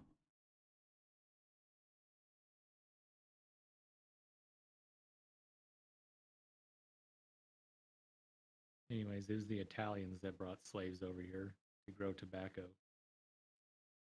The Italians? Mm-hmm. What? Yeah. I can't tell if you're fucking with me right now. Mm-mm. They brought them into Georgia or Louisiana, or is Louisiana controlled by Spain? Are you thinking the Spanish, maybe? Yeah, I'm thinking the Spanish. Okay, The Spanish brought okay, the that slaves makes over here. sense. I'm like, the fucking Italians didn't come in any real numbers till like 1920. Yeah, that's right. They came a part of that European immigration with Germans and other sorts. Well, yeah, When my family came here. And there's also no doubt that the British Crown brought slaves here as well. The king had no problem with slavery, and that's part of why we left Great Britain, because the colonists couldn't stand it overwhelmingly.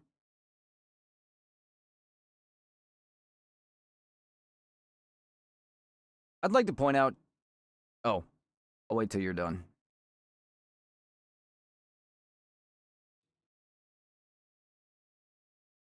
What you got?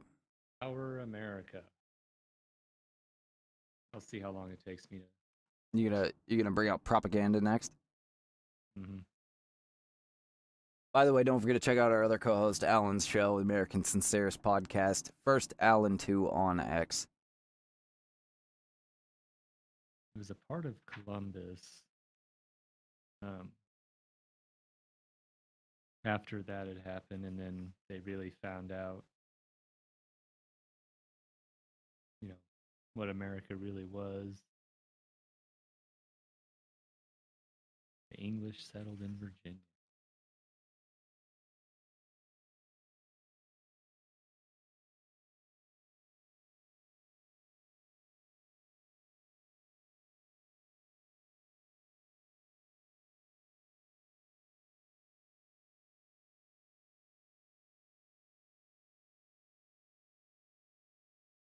While you're looking that up, I will mention the fact because somebody asked me in email the other day, and I appreciate that you emailed me because they were worried that I didn't want to mention it on air, but I don't mind.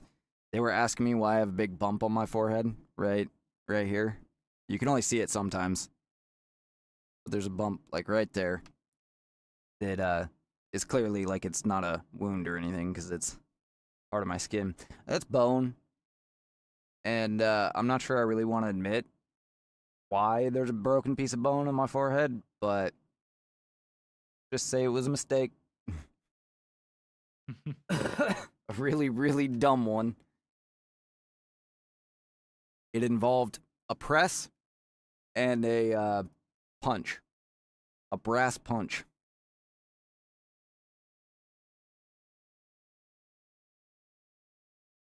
I will say something in this history book I didn't catch when I was reading through it the first time. I'm reading this now. It's talking about, when Ponce de Leon came over to search for the Fountain of Youth. Mm-hmm. It doesn't mention the part where the Christians came after and destroyed the Fountain of Youth that he found because the only way to get eternal life is through Jesus Christ. Right. Well, that is a children's book, isn't it? And not children's book, but like aimed towards younger. It was an elementary history book. Yeah. It makes sense. I don't remember that they'd leave that part out. It could probably be easier to literally search on the internet. Yeah, probably. To figure out exactly when. What exactly are you looking for?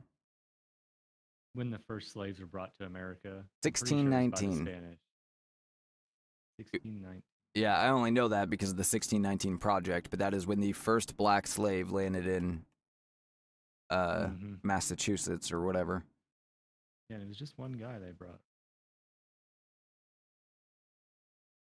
That brought the first. 1519. Here, I'm looking it up for you. The first documented arrival of enslaved Africans in the Americas occurred in 1520 in Puerto Rico, a Spanish colony. Spanish records confirm this event, predating the arrival of 20 Africans in 1619 at Jamestown, Virginia, by nearly a century. Oh, okay, so apparently they brought them to Puerto Rico, not to the U.S. specifically. Furthermore, in 1526, 6 years later, a group of African slaves accompanied Spanish explorer Lucas Vasquez de Leon on an attempt to establish a colony at San Miguel de Guadalupe, likely in present-day Georgia or South Carolina, making it the first known arrival of enslaved Africans on the continental U.S. Okay, so yeah, either way, it was the Spanish about 100 years before the British.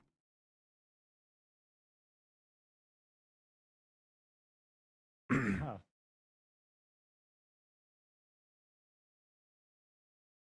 I was on the right page.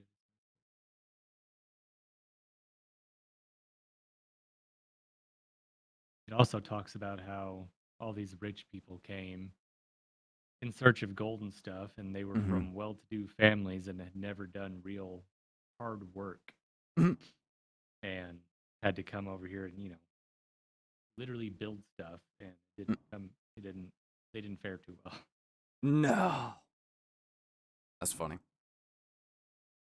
Better times also came. One of the colonists, John Rolfe, taught the people how to grow tobacco. Soon ships filled with tobacco sailed for England and returned with things that the colony needed.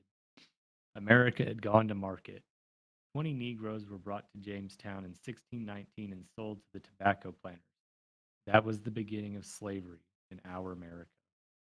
That's all I mentioned about that specific. Well, there it is.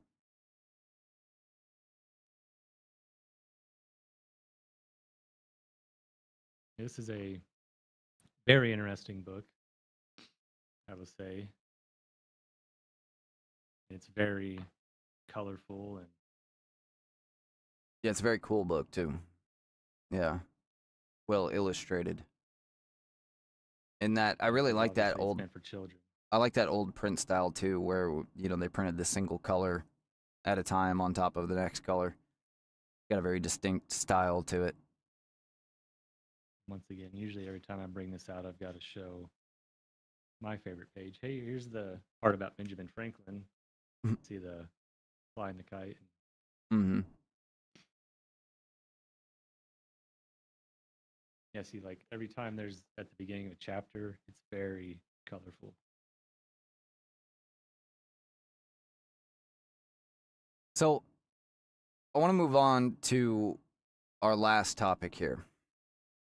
And that is, I think that unequivocally, we can say at this point that Democrats don't just, and when I say Democrats, I mean Democratic leadership and leftists.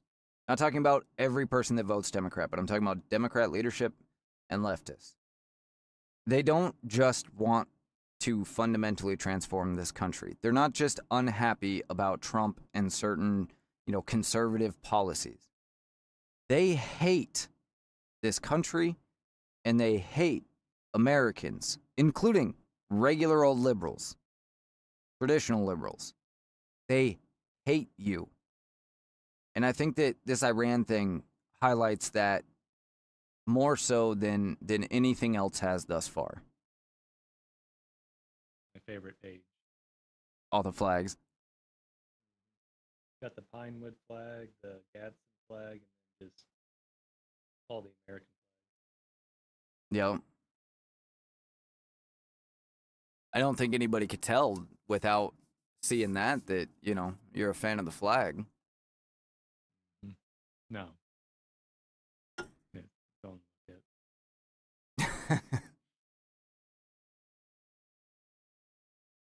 But to give an example of what I'm talking about, former Elizabeth Warren campaigner calls for the United States, this according to Libs at TikTok, to be completely abolished as justice for Khomeini. The only real justice for Imam Khomeini and all the martyrs will be the total and complete dismantling of the U.S. and Israel. Anything less is capitulation. This is among many other posts today from prominent Democrats. And of course, radical leftists are foaming at the mouth over this. But prominent Democrats that are literally siding with the enemy over the United States. It's one thing to be against the strikes.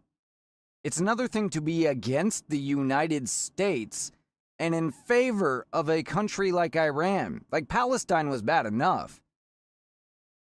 This is much worse. And there's no excuse for it anymore. And there's no reason to pretend anymore, in my opinion, that these people are as American as everybody else. They love America. They're just not happy with it. No, they fucking hate this country. And they will do anything to see it destroyed. And their policies need to be viewed that way. That's really, I think, what the key is. Because we don't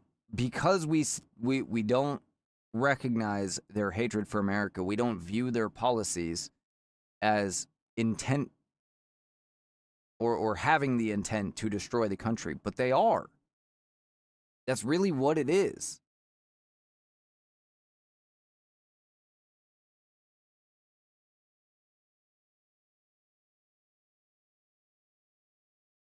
Here's another example. This is former U.S. intelligence officer Scott Ritter.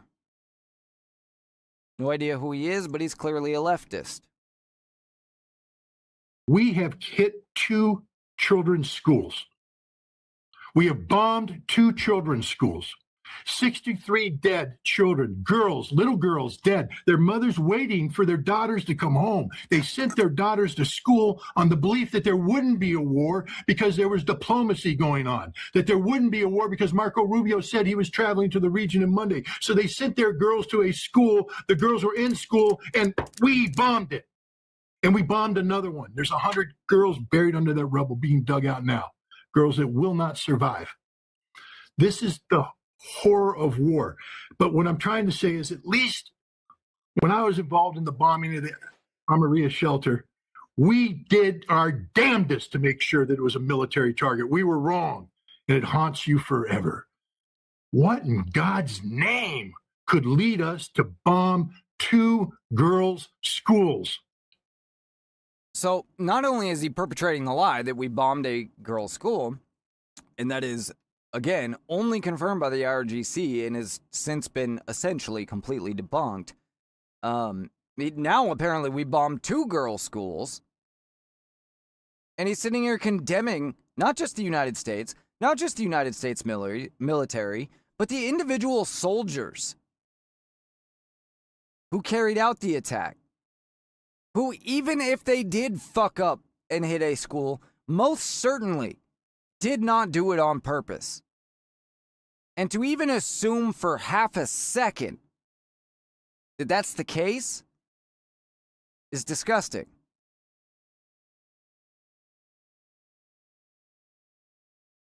In my opinion. But I really don't, I don't think that's just opinion. It's fucking gross. Yeah, I don't understand. It was like during the State of the Union, how none of the Democrats would stand up for American heroes. And John Fetterman was the only Democrat to say, if you can't support your president, no matter what, you're against America. Yeah, Simple with as the with the SOTU or whatever, the State of the Union. Yeah, I mean, Donald Trump asked them very simply that, what did he say? Americans should be put first, I think, is all he said. Was it a setup? Yes. Did they fail anyway? Yes. They allowed their hatred for Trump to override any love of country, because they don't love the country anyway. This is Rashida Tlaib's office. Boycott apartheid. And whose fucking flag is that? It sure as hell isn't the United States flag. That is a sitting member of Congress. She refers to the United States of America as they. And no, I'm not just taking this from this post. I've heard her say it, as probably have you. And for the fucking people that cannot get Jews off the mind, well, I suppose the Jewish flag is fine. No, it's not, but at least it's an ally. And did you notice that with the Jewish flag, the American flag is there too and bigger? Do I think that the Israeli flag should be flying? No, I don't. I don't. But if we can't pretend, or if we have to pretend that this is the same as this, I'm not going to do that. It's not. Israel maybe has never done anything to return the favors that we have done for them. I agree with that. But they certainly have never done anything to harm us. Supposedly. Right, I know. There'll be 1,000 people telling me that Mossad's done this and that. Prove it. And then when you do or don't prove it, prove that it wasn't our own government using Mossad to do it. Because I agree, our CIA uses Mossad to spy on Americans so they don't get caught doing it. But it'd be pretty foolish of me to just blame Mossad for that and not blame the CIA too.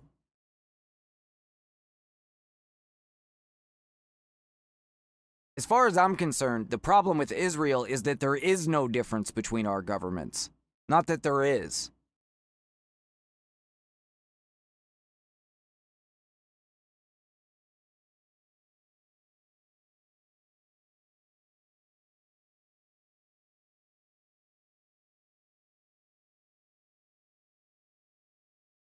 some Iranians celebrating in the streets. I'm glad you guys are happy. If you're not American, that's fine. But for God's sake, at least they're flying American flags with them, which we didn't see at any of the Mexican protests. But quit flying your fucking foreign flags here, please. Like, when we get back to a better time, seeing foreign flags with the American flag won't bother me at all. But now it's just, it's not the time.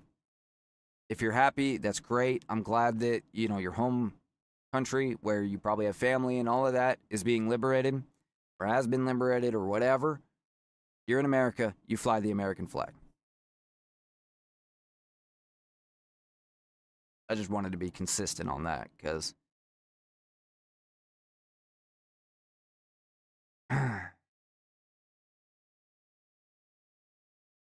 Iranians in Canada showed up to the American consulate today to lay flowers for the 3 fallen U.S. troops lost in Operation Epic Fury.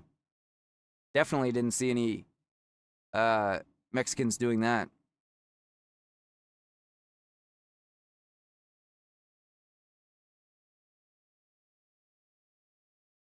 F-15 fighter jet has crashed over Kuwait in a friendly fire incident, according to Calvin Coolidge product at the Calvin Cooley 1. It says it's from BNO News. That could be real, it could not be, it's hard to say. But it is definitely believable, especially with how many planes we have in the air right now. All right, I found another funny clip. Yeah, go for it. Let me know when you got it up. Hang on.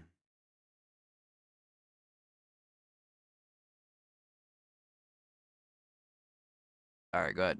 This is from Kill Tony, which you were talking about earlier. Made me think of it. Try to nail which floor it was on. They're like the whole building goes. Okay, this is. I got a clip. No, wait, not this one. I thought it was the right one. It's all good. Yeah, they had like one guy they were after in an apartment building, but they didn't nail but they tried to nail which floor it was on. They're like the whole building goes. Yeah. Yeah. They don't give a fuck. The Mossad is crazy, Joe. Don't upset the Jews.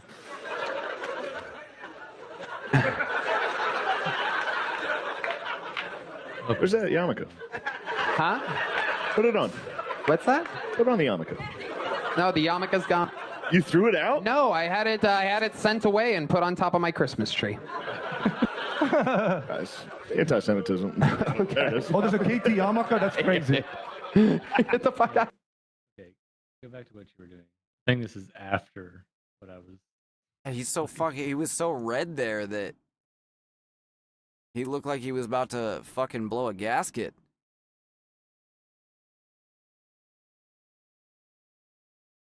I just want to point this out since I got it on screen here. The difference between the 2 New York Times headlines, just so you can, another example of the way in which they manipulate because they hate America. Iran says dozens are killed in strike on school versus 9 killed in Israeli city near Jerusalem after Iranian missile strike. The first is the way they reported the school strike when they knew it wasn't legit information.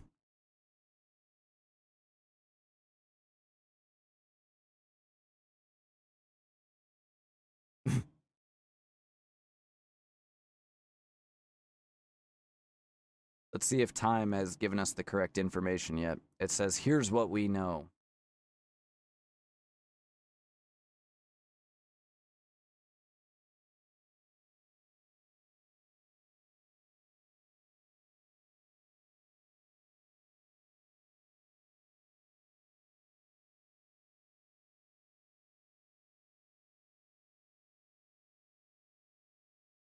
Is Saturday actually the beginning of the school week in Iran, or is that just something they claimed yesterday in order to make this sound legitimate? Can anybody, verify that, yes, I knew that Saturday was the beginning of the school day in Iran prior to yesterday? Because I have literally never heard this before.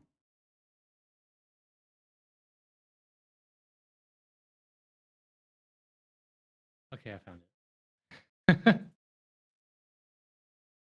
Go ahead. I'm going to read through this.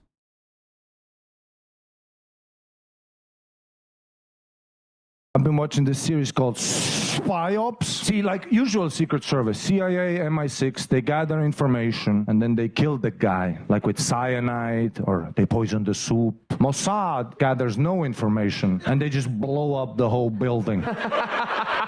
There was this one episode, they were after a guy who's a Palestinian terrorist, member of the Black September. They did Munich. So they're after one of the leaders, okay? And they find him in Oslo, Norway, disguised as a pizza delivery guy. Great disguise for a terrorist. You have a bicycle, bring, bring. You got some pizza boxes filled with and C4, you know. So the Mossad tracks this guy down. They pull up on him in a car in Parliament Square, downtown Oslo, blow his head off with a shotgun. Brains go flying into the guy's friend's hands. They collect the brains, you know. The Mossad disappears. 6 months later, they find out, wrong guy.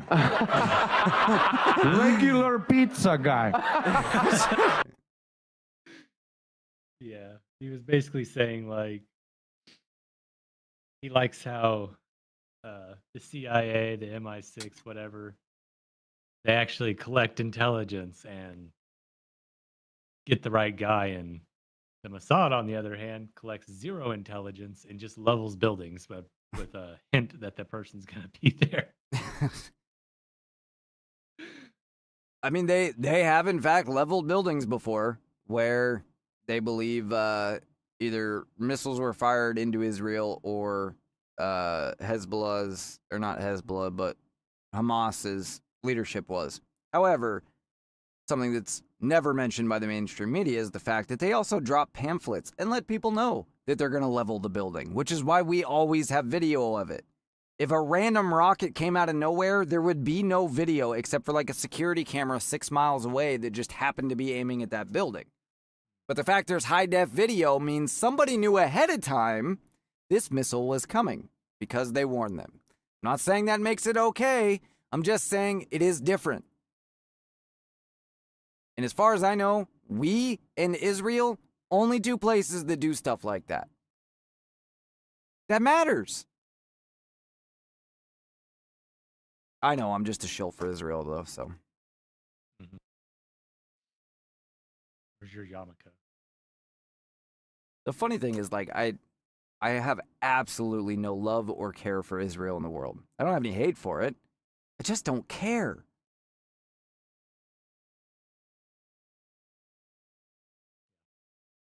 And I also don't buy for 1 second that Bibi is able to make Trump do anything. You buy that? No. Because all the you know, conservatives on the right, you know, that are blinded by the Israel thing. It's, oh yeah, Netanyahu's bending Trump over again. Like, really? Who the fuck could make Trump do anything at this point? They've tried to kill him twice. He's always done whatever the fuck he's wanted because he's a billionaire. They've tried to put him in jail. They've tried to put his kids in jail. He's 90 fucking years old. He won again anyway. And this is his last term as president. What reason could anyone possibly have to make or force Trump to do anything? Aside from the fact that that's just not Trump's nature. Trump is the only person that has ever made Netanyahu get on his knees and apologize. I like how, you know, that part always just slips the mind. But like 6 months ago, he made Netanyahu apologize to the United States. I forget what exactly it was for, but but it was a big deal. There's only 13 million Jews, and either way, is that if in the world? Jews did some, yeah. Really? Mm-hmm. And even if they did somehow control the entire world, guess what? Jesus wins in the end. So that too. Yeah, I mean, if you're a Christian, as these people claim to be, and that's, you know, their reasoning for hating the Jews so much at the core of it, then why are you worried about it at all?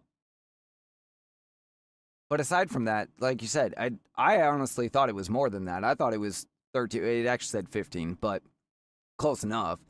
I thought there was 15 million just in America, probably. But yeah, okay, so there's 15 million worldwide.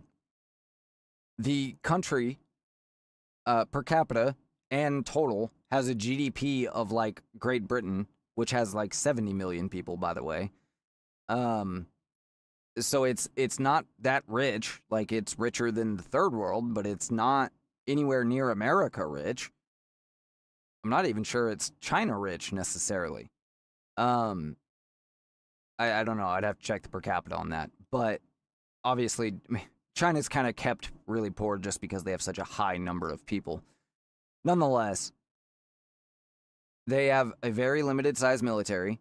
And if they controlled all the world banks, for example, why would they be so fucking poor?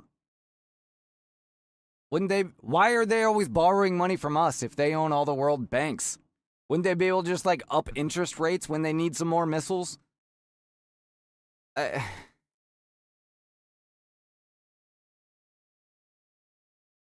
so many fucking holes in the theory that it just doesn't.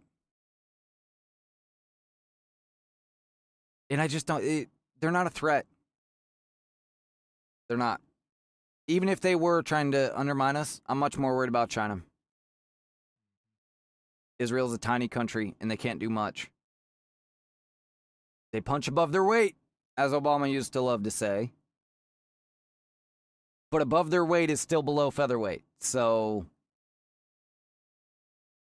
I don't know, man.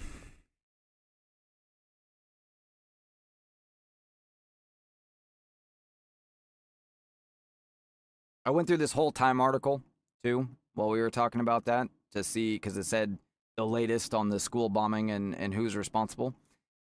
It thankfully doesn't say that America was responsible for it, but it just literally does not assign blame to anybody. Which means that it was Iran. And all the news agencies just blatantly lied yesterday.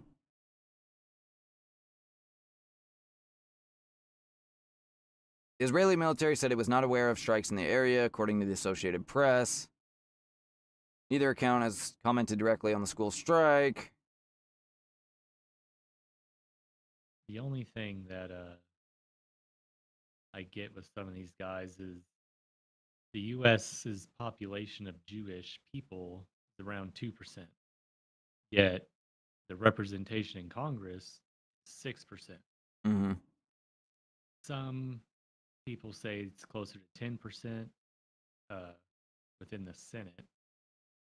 But so they are overrepresented, but it's not like half of Congress is Jewish. Yeah, I mean, 6% is still far lower than controlling percentage.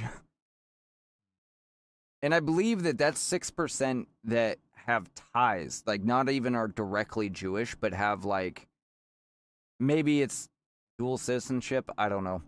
I've seen some too. They claim that it's 40 or 50%, but it's not even close to that. It is 6%, like you said. So yeah, I mean, get in the weeds of it. It's like, are you talking about people who are of the Jewish faith, people who are Jewish ethnically? Which ones are you saying control all these things? I've never gotten a straight answer on that either. Like, just the one question. Are we talking about people that follow the Jewish religion or ethnic Jews? Which ones exactly are the evil masterminds?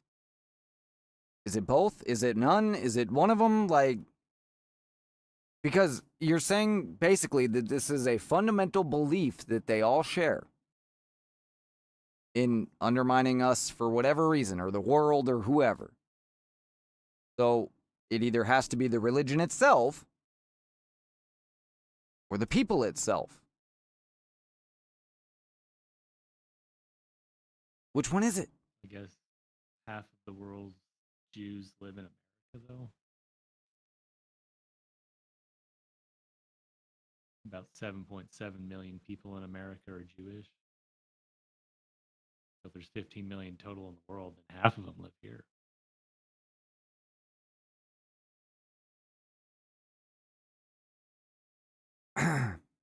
I think that when Mossad does something to the United States, it's because the CIA wanted to do something to the United States and needed a cutout, basically.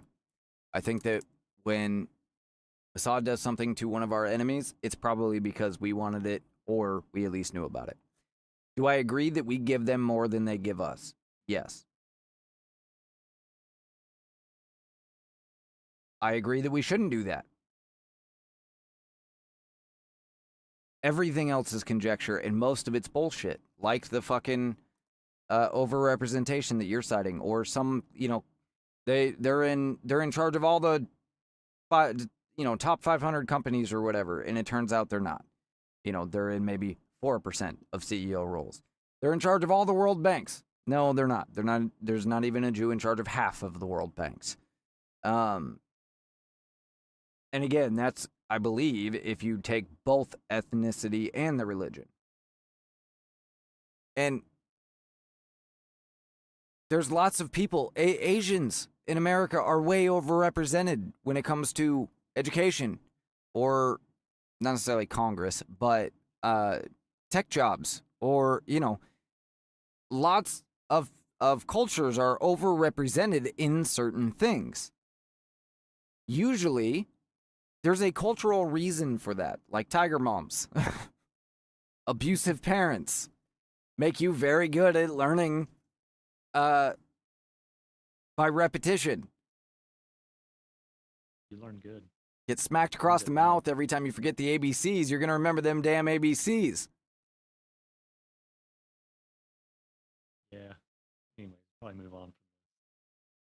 Shout out to Hennepin. We'll get wrapped up here. But shout out real quick to Hennepin County Sheriff's Office for not fucking around when it comes to dealing with the America-hating leftists.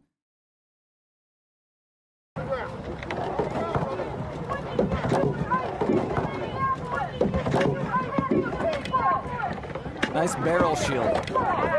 You can let go of it or we're going to kick your ass.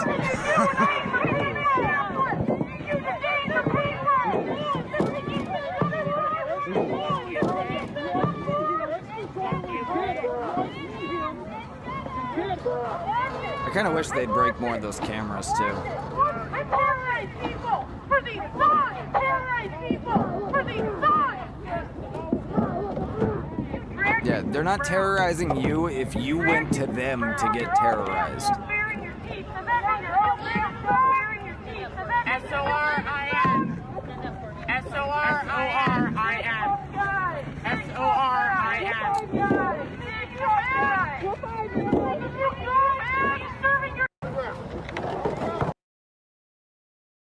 Nothing particularly special. I just wanted to give them a little shout out since they were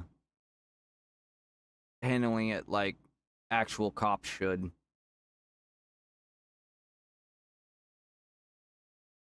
Here is allegedly more video of the F-15 that was shot down, apparently by friendly fire. We saw a video earlier of a pilot ejecting. This video does look consistent with the other one, so still can't say that it's not AI, but it did look consistent as far as location and haze in the sky and all of that. California Democratic Party Convention, San Francisco, trans rights activists. I'm gonna hunt you down. Yeah, lovely.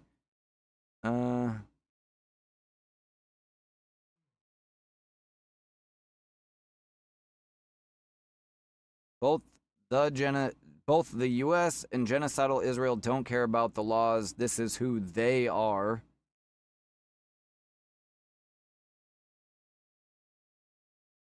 Iranians dancing to Trump's YMCA. I like how it's Trump's YMCA now.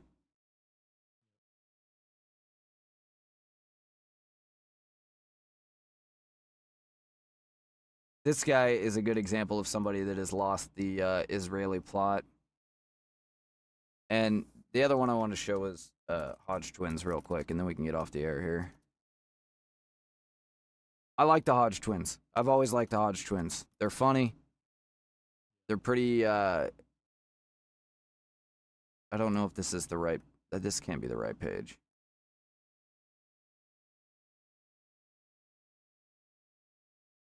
They're usually pretty spot on, but no, this only shows their podcast stuff. There they are. But they've completely lost it with the Israel thing. Are you happy with President Trump bombing Iran twice so far in his second term? 70% said yes out of 123,000 votes. Not what they were looking for. Speaking of which, I want to ask you too in just 1 second, but I wanted to show the post they made yesterday. American soldiers have already died for Israel. Do you think that we are doing this for Israel?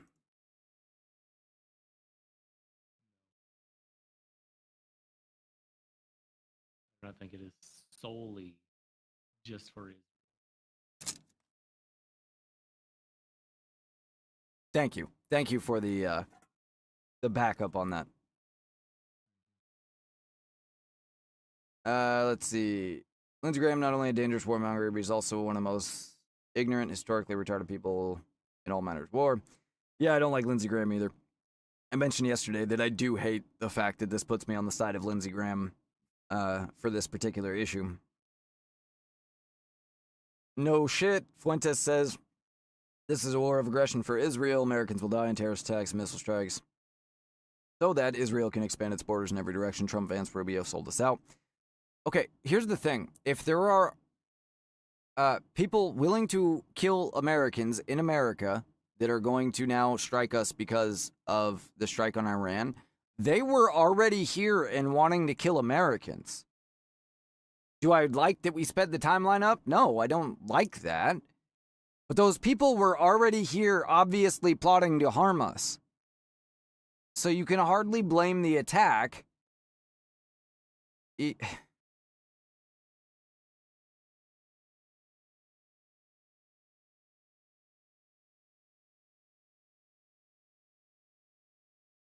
don't know why people are dodging that question. I'm still not in favor of regime change war, just because I'm willing to give leeway on this. Okay, I didn't realize they tweeted so much. I was just looking for some of their initial tweets yesterday. They posted about the girls' school and condemned Trump in the United States for it. Like, so now you're using Iranian propaganda, again, just like these America-hating leftists are, because you think we are doing this for Israel.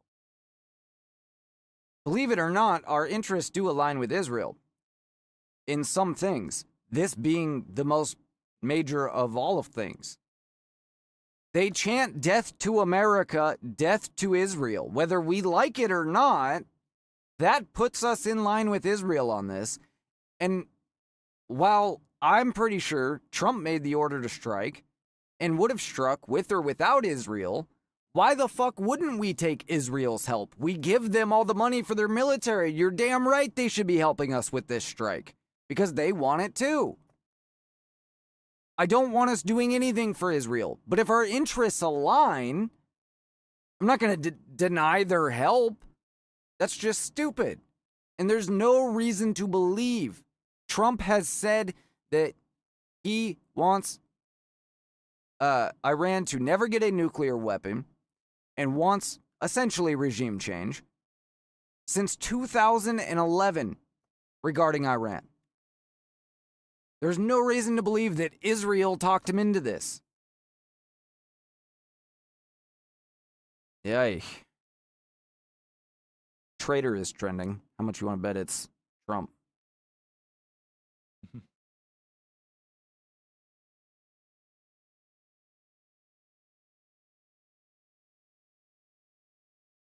Well, that's Obama. That's funny.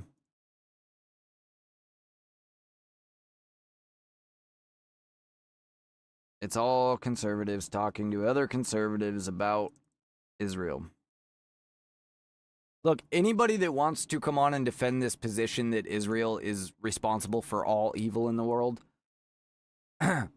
you're more than welcome to. Message me on x.com/JBU_show. I will have you on tomorrow or whenever you can to present me with the best argument. Oh, sorry. To present me with the best argument on why Israel is responsible for everything.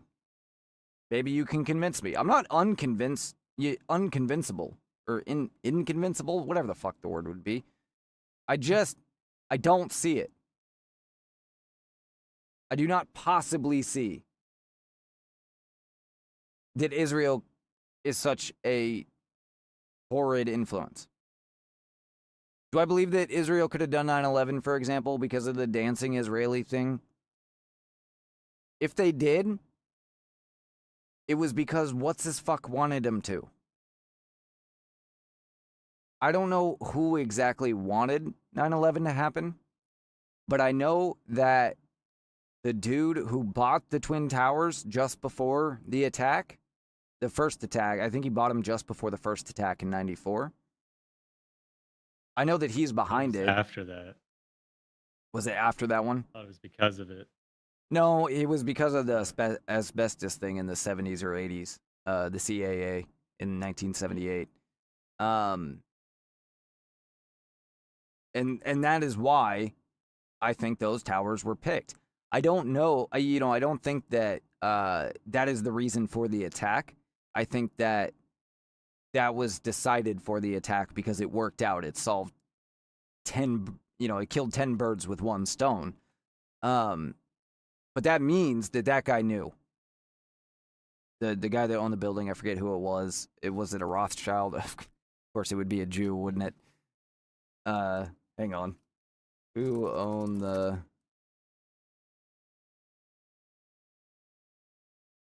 Find out who it is. Larry Silverstein. Yeah.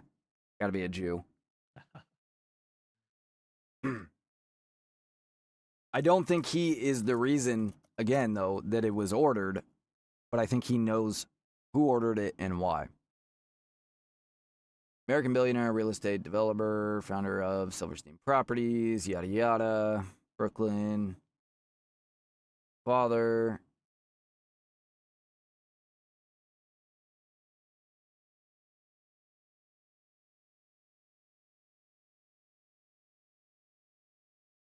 He is Jewish, born into a Jewish family. But in America, too. But apparently that means nothing.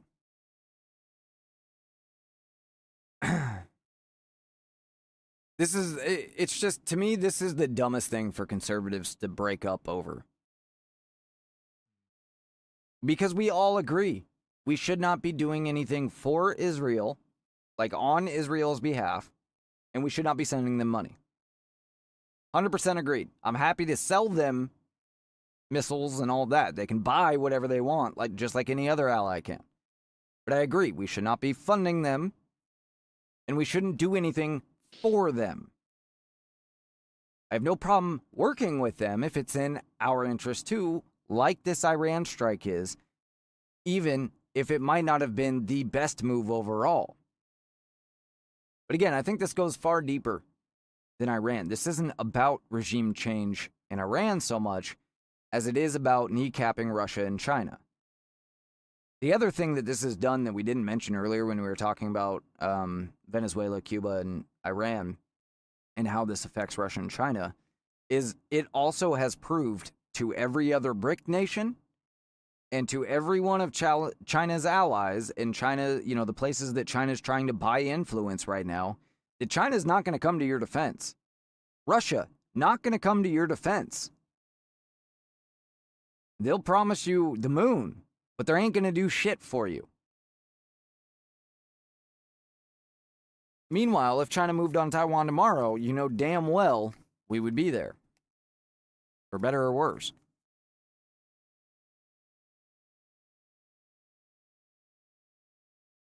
Anyway, Austin, tell them where they can find you. MillerTalk.substack.com. MillerTalk_pod on X. Miller Talk pretty much everywhere. And you can find this show, JBU, you can email this show, JBU@USA.com. You can find the show, anchor.fm/JBU or x.com/JBU_show. And again, if you want to present the best argument for why the Jews are responsible for everything, send me a message on X, comment on the show, send me an email at jbu@usa.com. whatever you want to do, and I will have you on to discuss it. If you want to just make your argument in email because you don't want to be on the air, that's fine too. I'll read it on the show, but I don't see it. All right, guys. With that, my name is Chris. And I'm Austin. And this has been the JBU Show.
Just real quick, since I hadn't quite ended the stream yet, we'll go ahead and throw in here that the F-15 pilot that was downed by friendly fire in Kuwait does appear to be a true story. He does appear to be alive as well. Here is a video of him being taken to the hospital by some Kuwaitis. Yes, 1 minute, 1 minute. لا لا شبه الدبة 1 minute 1 minute 1 minute